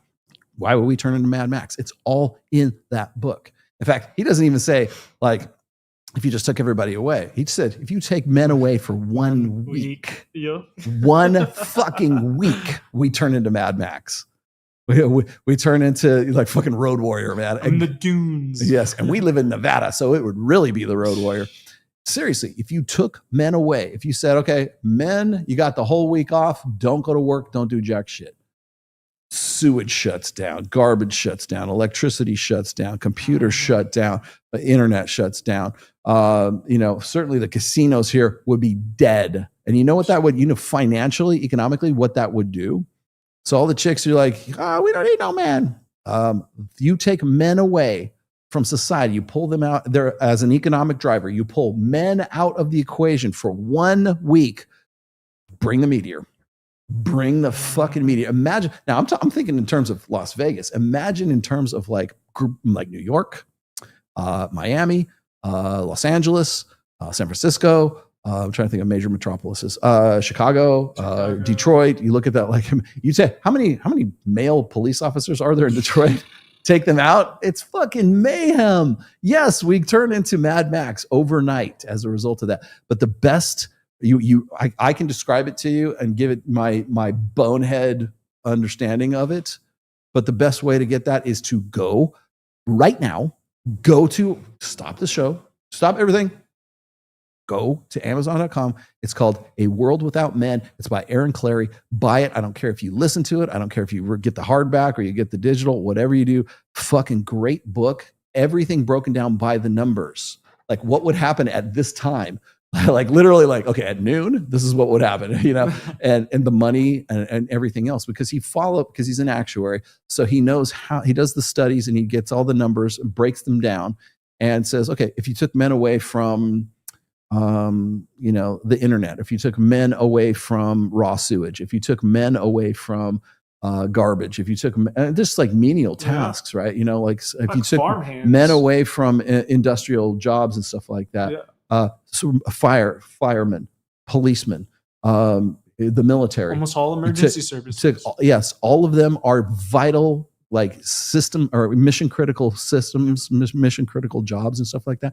You pull men out of those jobs. You pull men off of the oil refineries. Pull men out of the patch in Texas, right? Anybody ever seen Landman? Oh yeah. Take men off of the patch for 1 fucking week. What happens to the economy? We turn into Mad Max. That's why. Go, and he breaks all those numbers down in a World Without Men. Fantastic. But you know what? To a guy like Rob Henderson, these guys are just complaining and just man. No, dude, we turn into Mad Max. Literally turn into Mad Max. Yay, Tiffany Fox is coming back to Las Vegas. She's already in Vegas. Why do you say yay? Also, Rolla, hello to Rolla, what happened to your collab you did with Tiffany, Domo, and Lana last year? How the fuck do you remember that? It's probably in the can somewhere. Yeah. Probably in the can somewhere. Oh, yeah, because it probably is, because Glenn Lawrence would not release that to Tiffany unless Tiffany gave him some money. Like that motherfucker, man. I saw a picture of it on IG. I was looking forward to it. It's probably so fun. It's like 2 years old now, almost 3 years old now. It's so fucking dated right now. And Lana just like fell off. I don't know what the fuck happened to her. Domo's still doing her thing. Tiffany's definitely still doing her things. I'll have Tiffany on. Maybe I'll have her on this show. Maybe I'll just have her come on and we'll just shoot the shit. Right. I will have to, I don't drink, but that would make me want to drink. But anyways, let's get back to Rob here. Rob, tell us. And so where do you go? And you're seeing influencers who have, and the way that they've built their following, there's this perverse incentive. If you say extreme and outrageous things, that'll break through the noise and get a lot of attention. No, Rob, I built my following while you were still watching Fairly Odd Parents and Jimmy Neutron. That's when I started building my following. And what I think a lot of people, especially young people, will misunderstand is that the very fact that something is extreme and outrageous and atypical, that's why it's gotten so much attention. Yeah. That's not the norm. That's not. And so when. Okay, so he's not wrong about that. I will give him his flowers here just for a second. Yes, that's why you have people like Sadia Khan on Chris Williamson's show. That's why you get Andrew Tate gets interviewed by Patrick Bet David, takes this emergency flight to fucking Madrid to have a 3-hour, 4-hour interview with them, because that's the hotness, man. And you know what? Once you do that, everybody is drawn to you like flies to shit. That's why. So if the only reason anybody even knows who her name was, the reason why Sadia got past the gate is because she's got a great pair of tits and her face is symmetrical. But you know who went after it? Your buddy Chris Williamson, twice. Why did Chris Williamson have Destiny on 3 fucking times to talk about masculinity? Because of exactly the same dynamic that you're talking about right now. So it's not just us. It's not just, these red pill guys, they just go and they just talk about the most extreme things they possibly can. No, your friend Chris Williamson has Destiny on 3 fucking times because of the same fucking dynamic. Tom Bilyeu has Sadia Khan on for the same fucking reason. That's why. Soft White Underbelly gets Orion Taraban and Sadia Khan on there to legitimize Sadia Khan for the same fucking reason. The same shit. So don't just say it's these guys, those red pill creators, which you can't name. It's the nature of the fucking beast, and everybody is doing the same fucking thing, okay? When people post something or tweet something and it gets a lot of attention, people mistakenly think, oh, that's the norm. That's what everyone thinks, or that's how everyone behaves. But that's actually not the case. You know, sometimes you'll see like guys. Kind of like you muting me and then thinking that that's the case. Kind of like that.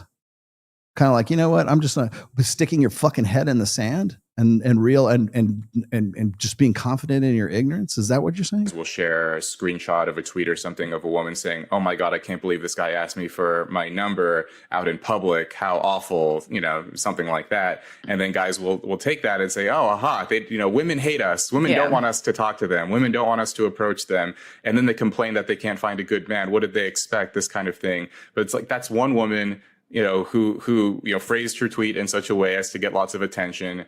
Very few women are going to tweet the opposite of like, hey, a really nice guy came up to me and we had a great conversation and I gave him my number. Well, they are tweeting it, but it doesn't rise to the surface. Perhaps all those tweets are buried in the bottom of the well there somewhere. Yeah, yeah. It's not going to get rewarded by the algorithm. Yeah. Right. I mean, so you're very good at laying this out. You've studied these kinds of dynamics. I mean, you've been writing about it a lot. How are you positioning yourself these days? Do you want to be somebody who is like influencer? I don't want to say an advice giver, but do you want to actively try to help people? How much of a crisis do you think this is, and how much of do you see your role as like trying to change the way things are going? I mean, ideally, I would like to help people. It's not the first thing on my mind, honestly. I write about things that interest me. I talk about things that I'm interested in.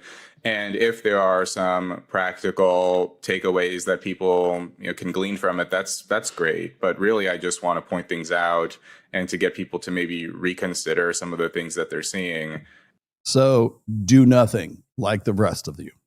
Do nothing like everyone. So the people who are actually out doing something, you're happy to criticize, but you have no concrete plans to help guys yourself. Because it's so easy to fall into sort of poor thinking habits and sort of be misled by what you're seeing online or what you're seeing from extreme, personalities and influential or influencers. So, but my role. Those extreme influencers you muted. Yeah. What is my role? I think just writing and thinking and speaking and trying to be as truthful and as close to actual reality as possible as someone who I guess occupies both of these spaces where I'm very online. I spend a lot of time online and speaking with young people, but then I also spend a good deal of time reading books and thinking and reading studies, and I'll download papers and read them, and people think that I'm like I'm crazy for this. Like even well, a moment ago you were just considering or talking about concrete ways that men could take action to do things, but yet you don't. You're basically a limp dick. You're basically impotent. I mean, you could sit there and navel gaze all day long, but how do you make this useful to people? Oh, well, I just want to raise awareness and get people to think. Okay, well, we're thinking. That's just the problem. It's like we're going, okay, this is what we see. This is what we see in our observe. This is what we see in our real life, and this is what we see online. Okay, so help me parse this out. Great. What am I going to do with this? How do I make this useful? How do I take action? How do I put this how do I make this How do I leverage this education to actually do something about it? Well, don't be like those pickup artists, guys, because they're weaponizing the same shit that Andrew Huberman would tell you is actually a positive way to go about things, right? So it's okay when they say it, but it's not okay when I say it. It's not okay when Ryan Stone says it. It's not okay when Mike Sartain says it. And that's what I'm getting at here. I think I'm done with him. This is probably done. But that's the thing is I'm getting to the point right now where it's like maybe it's because I've had a brush with death. Maybe I didn't have a brush with death, but maybe I'm thinking about things here as sort of like a legacy or in the long term right now. And it's like, what are people fucking doing? I've been in this space for 23 years now, despite popular opinion, right? I've been doing this for an awful long time. And there's only a handful of people who I would say are actually doing something about it, right? Like we're going to make a documentary. Great, that's awesome. Do a documentary about it, but make sure it gets it done. Follow through. Go all the way to the end. Go finish it up. Like publish. Finally, nobody does. So what's going to happen? I'll tell you. The thing is like there's more misinformation that came out during the adolescence fictionalized bullshit series on Netflix that everyone promoted as if it was a documentary and said, this is actually what's happening. And we've got to really keep an eye on these kids. And guess what? Now we have this school, mass bang bang that just happened in Chicago, somewhere in Midwest. And we know the demographic of the perpetrator of those crimes. I'm trying to be as democratic as I possibly can here. And it wasn't an incel. It wasn't those dangerous incels that let's see, excuse me, Will Costello was studying so vigorously 4 years ago or 3 years ago. It wasn't the kind of kid who was in adolescence, the 13-year-old kid who fictitiously knifed some other little girl, right? That wasn't the case. That wasn't the demographic. Gee, I wonder if we ought to do some research about that particular demographic of the perpetrator who perpetrated the most recent mass. Maybe we should have NGOs watching that demographic. Maybe we should be a little bit more concerned about that particular side of the social spectrum. Maybe that's where we ought to be putting our DHS money and our NGO money, huh? Instead of, oh, these guys are radicalizing. Oh, these guys are influencers. Oh, these guys are this. I'm going to mute this guy, but I'm going to tell you what he's all about. I would never presume to tell you what that other demographic is all about because I don't know. I'm not, if you want me to know, if you want me to do the research, if you say, hey, Rollo, what's up with that? Or, for example, as you know, I have been tracking all of the quote unquote female teacher student statutory grapists for the past year. We are now up to 66, I think, 66 or 67. Individual, isolated, separate incidents for the year of 2025. And at the rate we're going to surpass the number of 70. 79 was last year's number, okay? At the rate we're going to get well past that, okay? We're rapidly coming up on that number right now. How come Rob Henderson doesn't do research on that? How come and I love him, how come like Steve Stewart Williams? How come Alex from Date Psych? How come Mac and Murphy? How come all these guys don't want to touch that? How come we don't have an NGO looking at the quote unquote trans community? How come we don't have that? Because that is not the boogeyman. I'm the boogeyman. The manosphere is the boogeyman. PUAs are the boogeyman. Mike Sartain. Sorry, Mike. Mike is the boogeyman. Incels are the boogeyman. Kyle's the boogeyman. Now you're part of the show. You're part of this shit now. Yes. Okay. And if there is no boogeyman, no one gets paid. So we have to have a new boogeyman. Who's the new boogeyman? Well, it ain't going to be those teachers. It ain't going to be that redhead confused person who did the recent, like last week. That's not going to happen. We're not going to be them. Who can we get? Oh, easy pickings. Those guys who think they're going to teach masculinity to people. Then we find out that the person that they hold up as somebody who is a positive figure in this community or in this state, that she's actually a credential-less hack. Oh, what are you going to say about that, Chris Williamson? Nothing. Silence. What are you going to say about that, Steve Bartlett? How's your girlfriend doing? How's that? The girl that went off to Bali for 2 years and suddenly fell back in love with you afterwards. How's that going for you? This is the guy. This is the guy that we should be taking good, positive, masculine advice from. This is the guy who platforms destiny. That's the dude you're going to take advice from.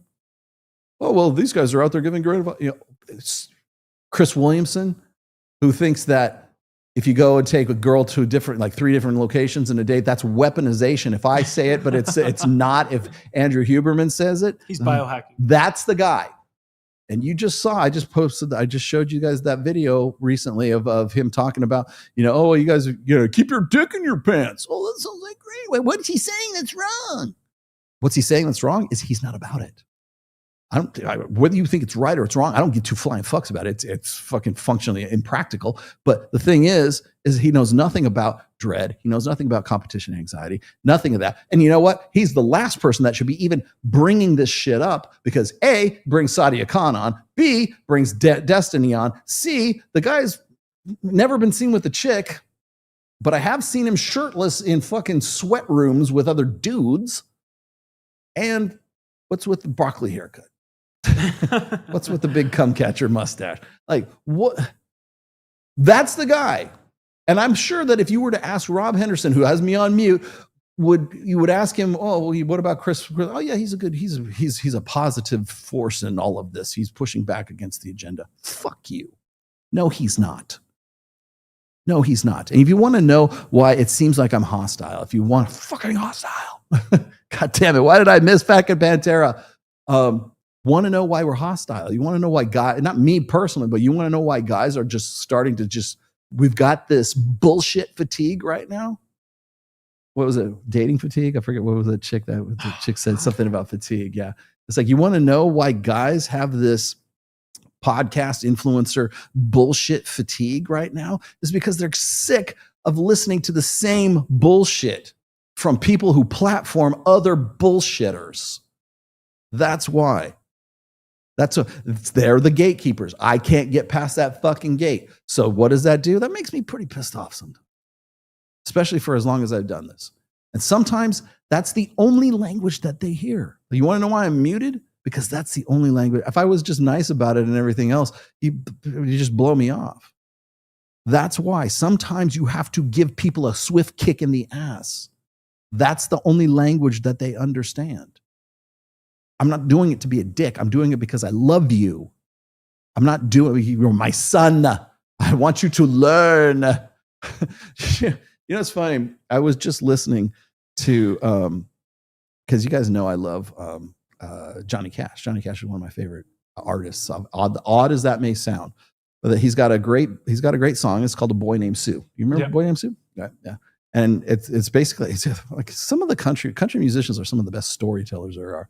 And this is a story, right? So if you don't know, A Boy Named Sue is like, it's a guy that his father names him Sue, and his father leaves the family, right? And he leaves him, and of course he gets ridiculed and made fun of, and he has to turn real tough, and he has to beat the shit out of people who make fun of him because his name is Sue, right? Mm-hmm. And so he spends the better part of his life trying to track down his dad. And by the end of the song, he finds him in a bar somewhere, and they get in a fight, and he's about to kill his dad for naming him Sue, because it's like sort of been, ruining his life. Mm-hmm. And his dad says, well, the reason I named you Sue, but this is paraphrasing, is because I knew that I couldn't be there for you for the rest of my life. And I knew that this world is tough. And I knew if your name was Sue, then you would toughen up and you'd have to be the man that you are today as a result of that. And he could not deny the fact that that's what toughened him up, and that's what made him who he is. Now, of course, he says, I will never name my son Sue. It'll be George or Bill or something else like that. And so that's the funny part at the end of the song, right? But that's the thing, is having that toughness and learning from that toughness. And sometimes you have to have that ridicule, and sometimes you have to have those, you got to get kicked in the teeth so that you can develop that toughness, so you can develop that Teflon, coat around yourself. And that's never going to be something that these guys are going to promote.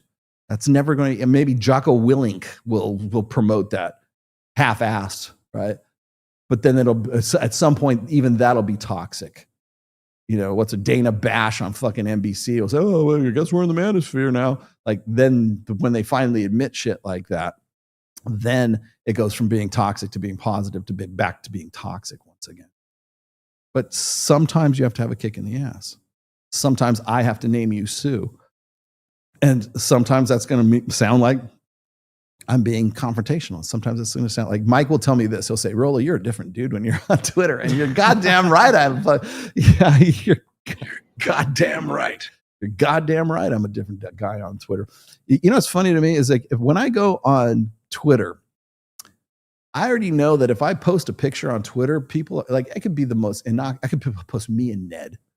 No, look, it's a timeline cleanser, It's like, oh, look, here's Rolo and Ned. Your fucking dog looks funny, man. Fuck you. You think you're better than me because you have a dog? Fuck you. Only fucking gay ass boomers like you would have a dog like there'll be something. Yeah. It's never like, if you like something on Twitter, people will hate you for it. And if you hate something on Twitter, people will love you for it. One of us. He hates it too. Like that's Twitter. You go over to Instagram. I post a picture of me and Ned on Instagram.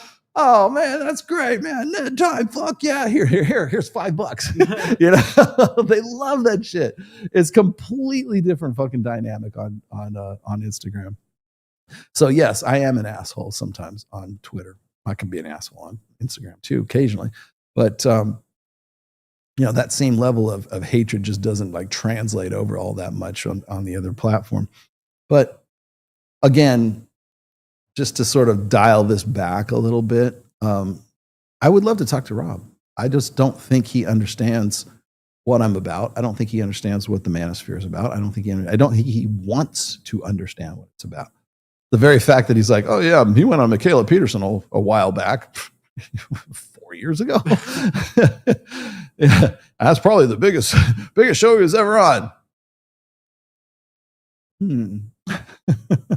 I'm on this show is bigger than the one you're on right now. Just saying. But okay, maybe you just don't know. Maybe you're just ignorant. Maybe I'm just have been on mute for too long. But I use his material. I use his stats. I use his suggestions, his books. You know what else I got was I remember Dr. Hector Garcia, who is an evolutionary psychologist. He wrote the book Alpha God. I got that from Rob, and it was one of the best books I ever read. So, like, what do you want me to do? Like, whose fucking knob do I got to polish here, man? I don't understand.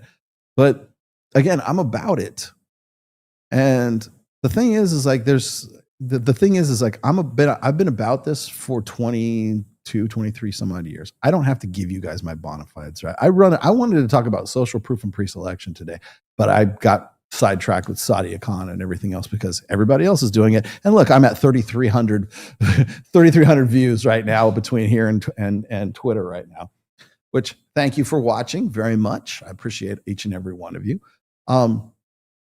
But why? Because I put Fraudia Khan on the fucking, because this is the where does it go? Because this is the thumbnail. That's why you guys tuned in. Like, come on, man, throw me a bone here. Like the whole thing about like, oh, Rolo's, look, he's gossiping again, blah, blah, blah, blah, blah. It's like, you wanted it. You love this. You eat this shit up. I've got more people watching right now than this is a pretty decent sized show for me. And you know what? It's going to be some really great clips that are going to come out of this too. But you guys, that's the nature of the beast. And I'm going to just leave you guys with this. I'm going to point this out to you right now is do not take people like Chris Williamson seriously. He is not a serious person. Same thing with Steve Bartlett. I know that they get, oh, he's got this great person on there talking about this. I don't send me shit. Don't send me fucking clips. Don't send me like Chris Williamson shit. He's not a serious person. He's only about the brand. He is all brand. There's nothing that comes out of this guy's mouth that isn't on brand, or trying to be anyways. These are guys who don't do their due diligence. They don't do background checks. They don't know anything about the people that are coming on their shows. Clearly they don't. So you've got Destiny on there. Should be a registered sex offender. You got all these people coming in and out of these shows, and they're only on there for one reason, because they get clicks, because of exactly the, you know why? Because of this. This is why. This right here, that's why. I did it too. Sorry.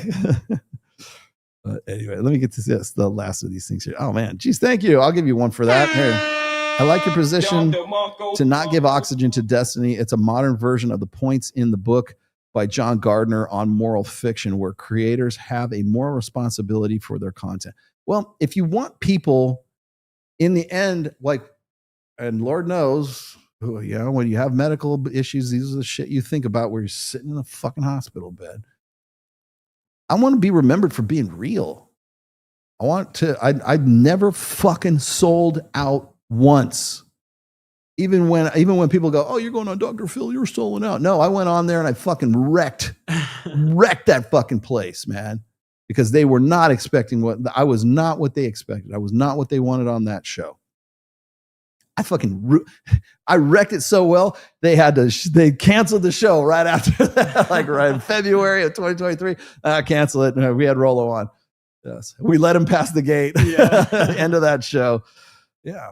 Yeah. Because I think right now, I'm just going to thank you for bringing this up. Right now, I'm just going to say this right now. If you have Destiny on, if you have Sadia Khan on right now, I'm just going to use those two as the most recent. There's going to be others, right? But if you have those two people on your show right now, you're part of the fucking problem.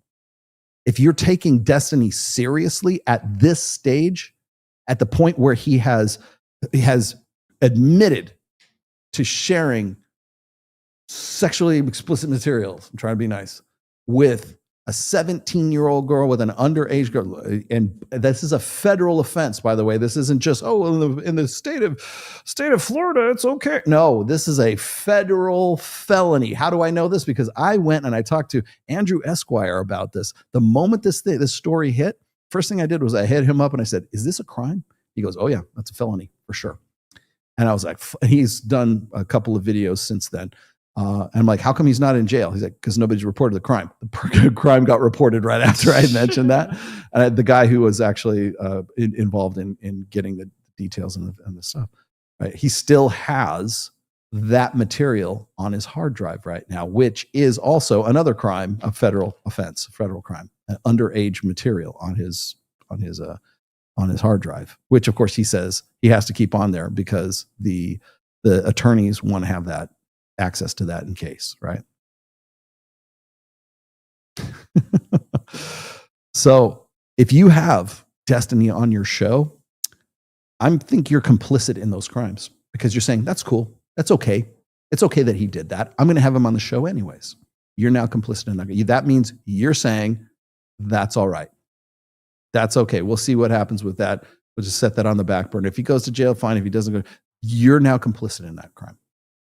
Or at least you're in some way endorsing of it if you have him on your show, if you talk to him, I don't care if it's even completely off topic. It could be geopolitics, whatever, Israel, whatever, Palestine, I don't care. You have him on the show, you're legitimizing him and you're giving him oxygen.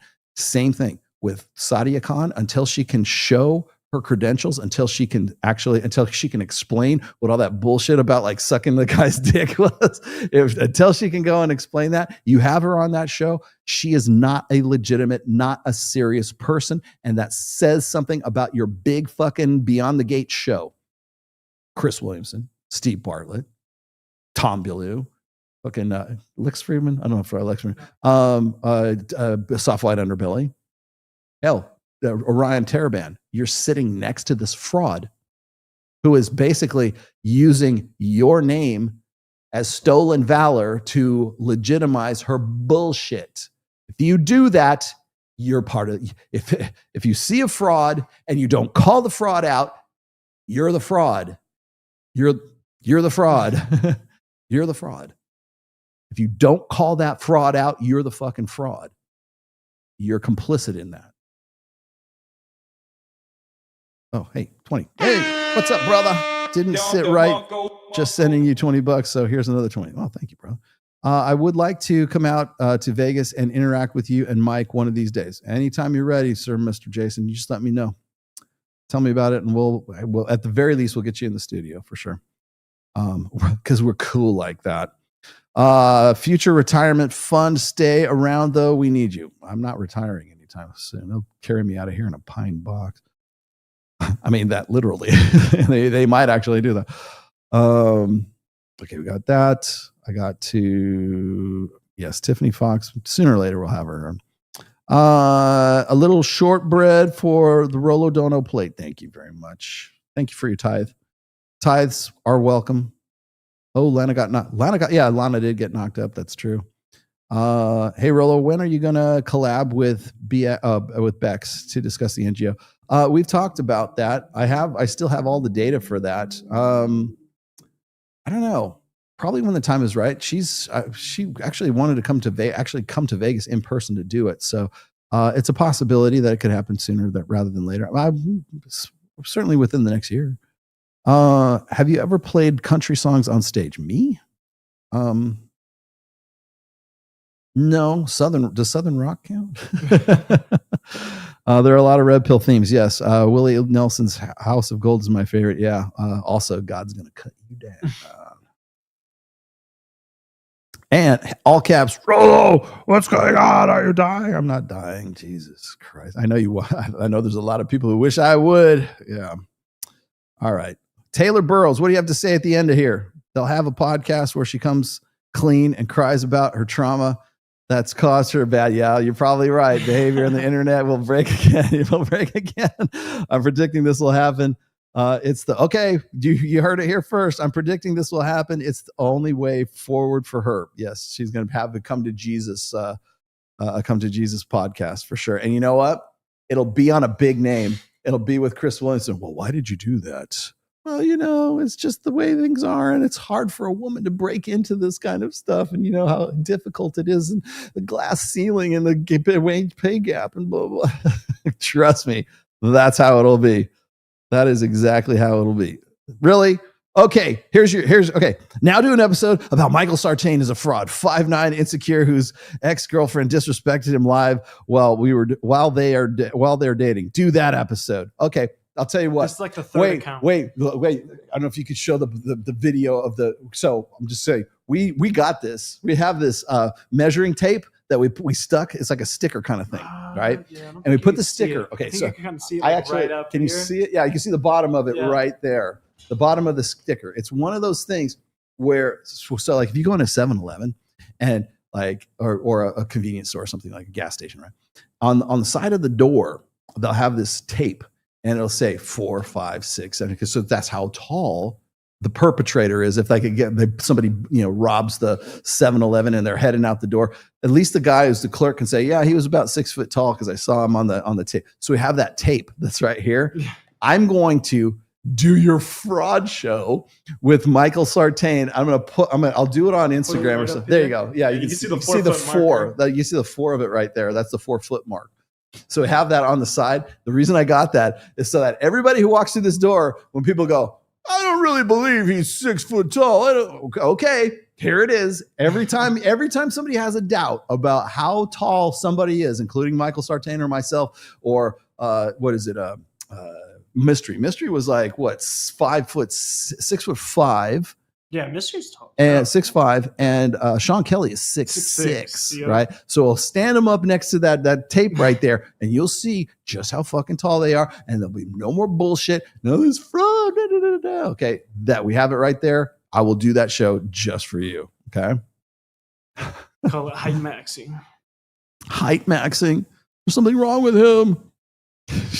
That is so fucking great, man. Oh. He's a little short boy. Yeah.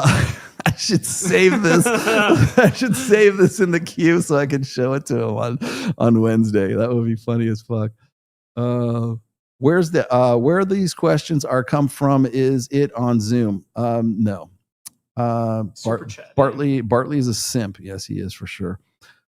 Taylor Burrowes, thank you. Yeah, I agree with you, Taylor. I think that's probably going to be the case because that's how they do this shit. Because not only does she need to fucking rebound from this shit, assuming she possibly could. Let's just say, for sake of argument, she could. I don't think she can, but if she does, the only way, you're right, the only way forward is to go on Chris Williams and go on Steve Bartlett, go on Tom Beaulieu, go on these shows and go, I have to go. Well, it'll be like Larry King Live. So why are you a piece of shit? Here, let me tell you why. It's so hard. I've got BPD. She definitely has something wrong with her. I'm not a clinical psychologist, but I do know the signs. There are some control issues. She's definitely a cluster B personality. So what is that? Narcissistic personality disorder, borderline personality disorder, associative personality disorder. Asocial personality disorder. And then there's one more. There's of the four. I can't remember what the other one is, but she definitely has, at the very least, borderline and narcissistic personality disorder. And those are a hell of a combination. I bet she's fucking wild as fuck in bed, but she is crazy as fucking a fucking bag of cats outside of it. As we can tell, histrionic. Sorry, you're right. Histrionic personality disorder. You're correct. So I knew you smart. See, I have smart.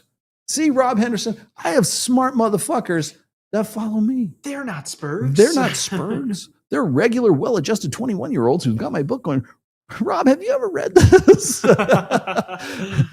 You look normal. Yes, you are normal. All right, guys, that's it for me. I got to point out the fact that we have Access Vegas CBS News crew is coming in on Wednesday, assuming everything goes according to plan. You will not, I repeat, not want to miss this show. And I encourage you guys to super chat the living fuck out of that show and throw questions at CBS all day long, and I will be happy to read them on air.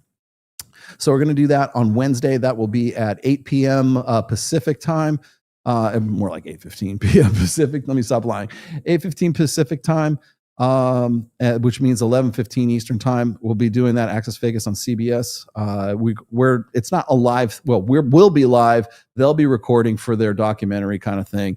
And they're like, "Oh, we want to give you guys a good objective, take on what you guys are doing." Blah blah blah. I'm like, yeah, right. You mean like Rob Henderson just did? That's what I expect. Is Rob? Well, we have him on mute, but let's go do a live stream with them and record it for CBS. So, anyways, so that's coming up on Wednesday. All things going well. I will know more about my medical condition by September 18th. That's when I meet with the surgery team. Don't worry about me, guys. I'm sure I'll be fine. I don't think it's nothing that's gonna like erase me. So, hey, if I beat sepsis, I can sure as fuck beat this. And if I had to drink all that shit for that colonoscopy for a whole lot of nothing, it takes a lot out of you. It's a real shit show. The shitty job, man. I'll tell you. Anyways, also shout out to the Kyle Cam. There we go. They got me on cam now. Kyle Cam. There you go. Yeah, I made him do that. I wanted him to be on the show. So anyways, we got that. And let's see what else we got. You have any announcements? You have anything you wanted to say? Oh, crypto. What's going on with your brother? Well, we're getting ready for the crypto mindset event, or not event, sorry, course for quarter 3. Quarter 3's coming up. Yep. That's coming up soon. I'm sure I will do a dedicated show right here for all about that. Yeah.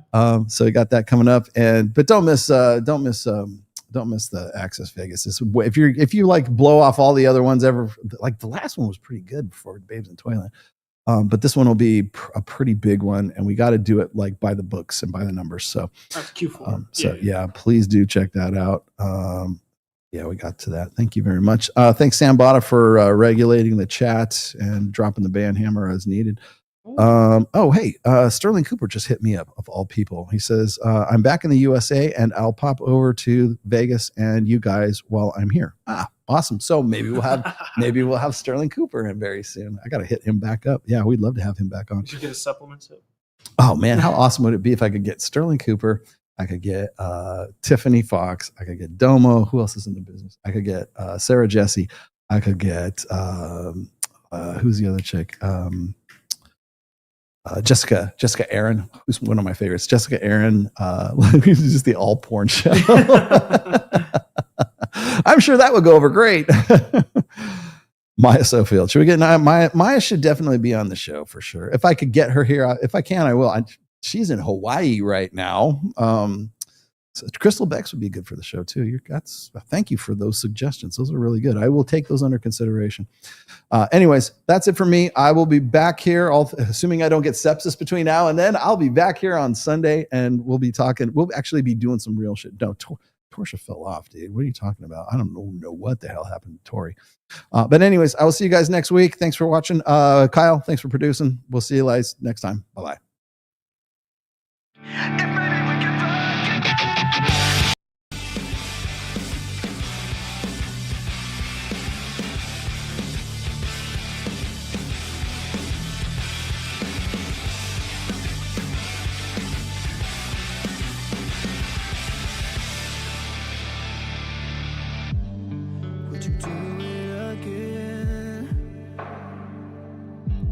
I need to feel you on top of me. It was my first time, but I was just a kid. Stop the cap. When we met and went to bed. It was my first time. What do you expect from me? I'm breaking up the rules now in the game. I've got some new tools. Please do the same. Time came by and went over like a matchbox stereo. My thoughts now let go. Bound to keep me up all night. Hey y'all. But maybe we can fuck again, and maybe things are different. Goddamn, baby, one more kiss. Gotta me one more kiss. I need to know if maybe we can fuck again, then maybe things are different. Goddamn, baby, one more kiss. You could have the best in my life. Gotcha, bitch.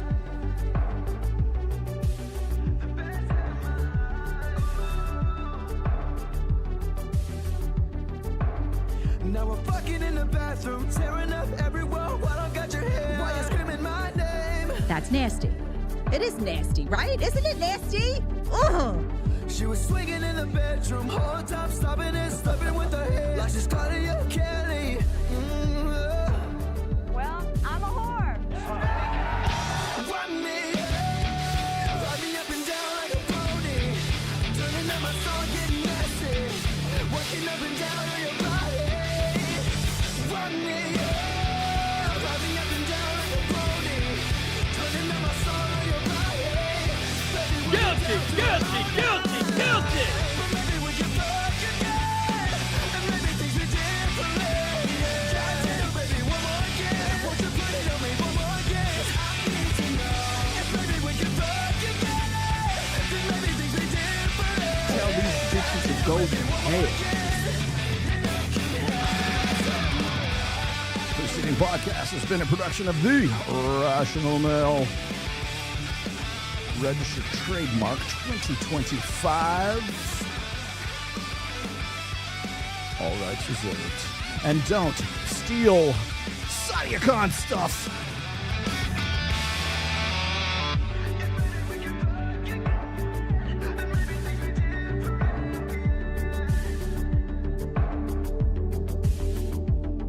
You're goddamn right.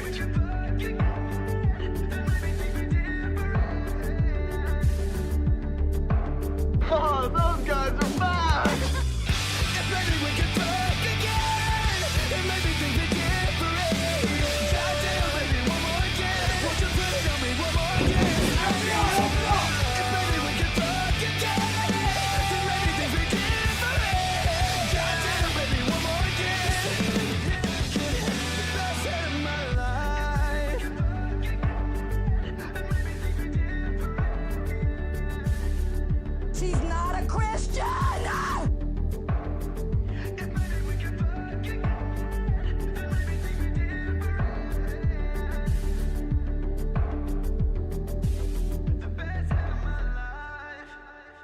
God wants you to have the baby.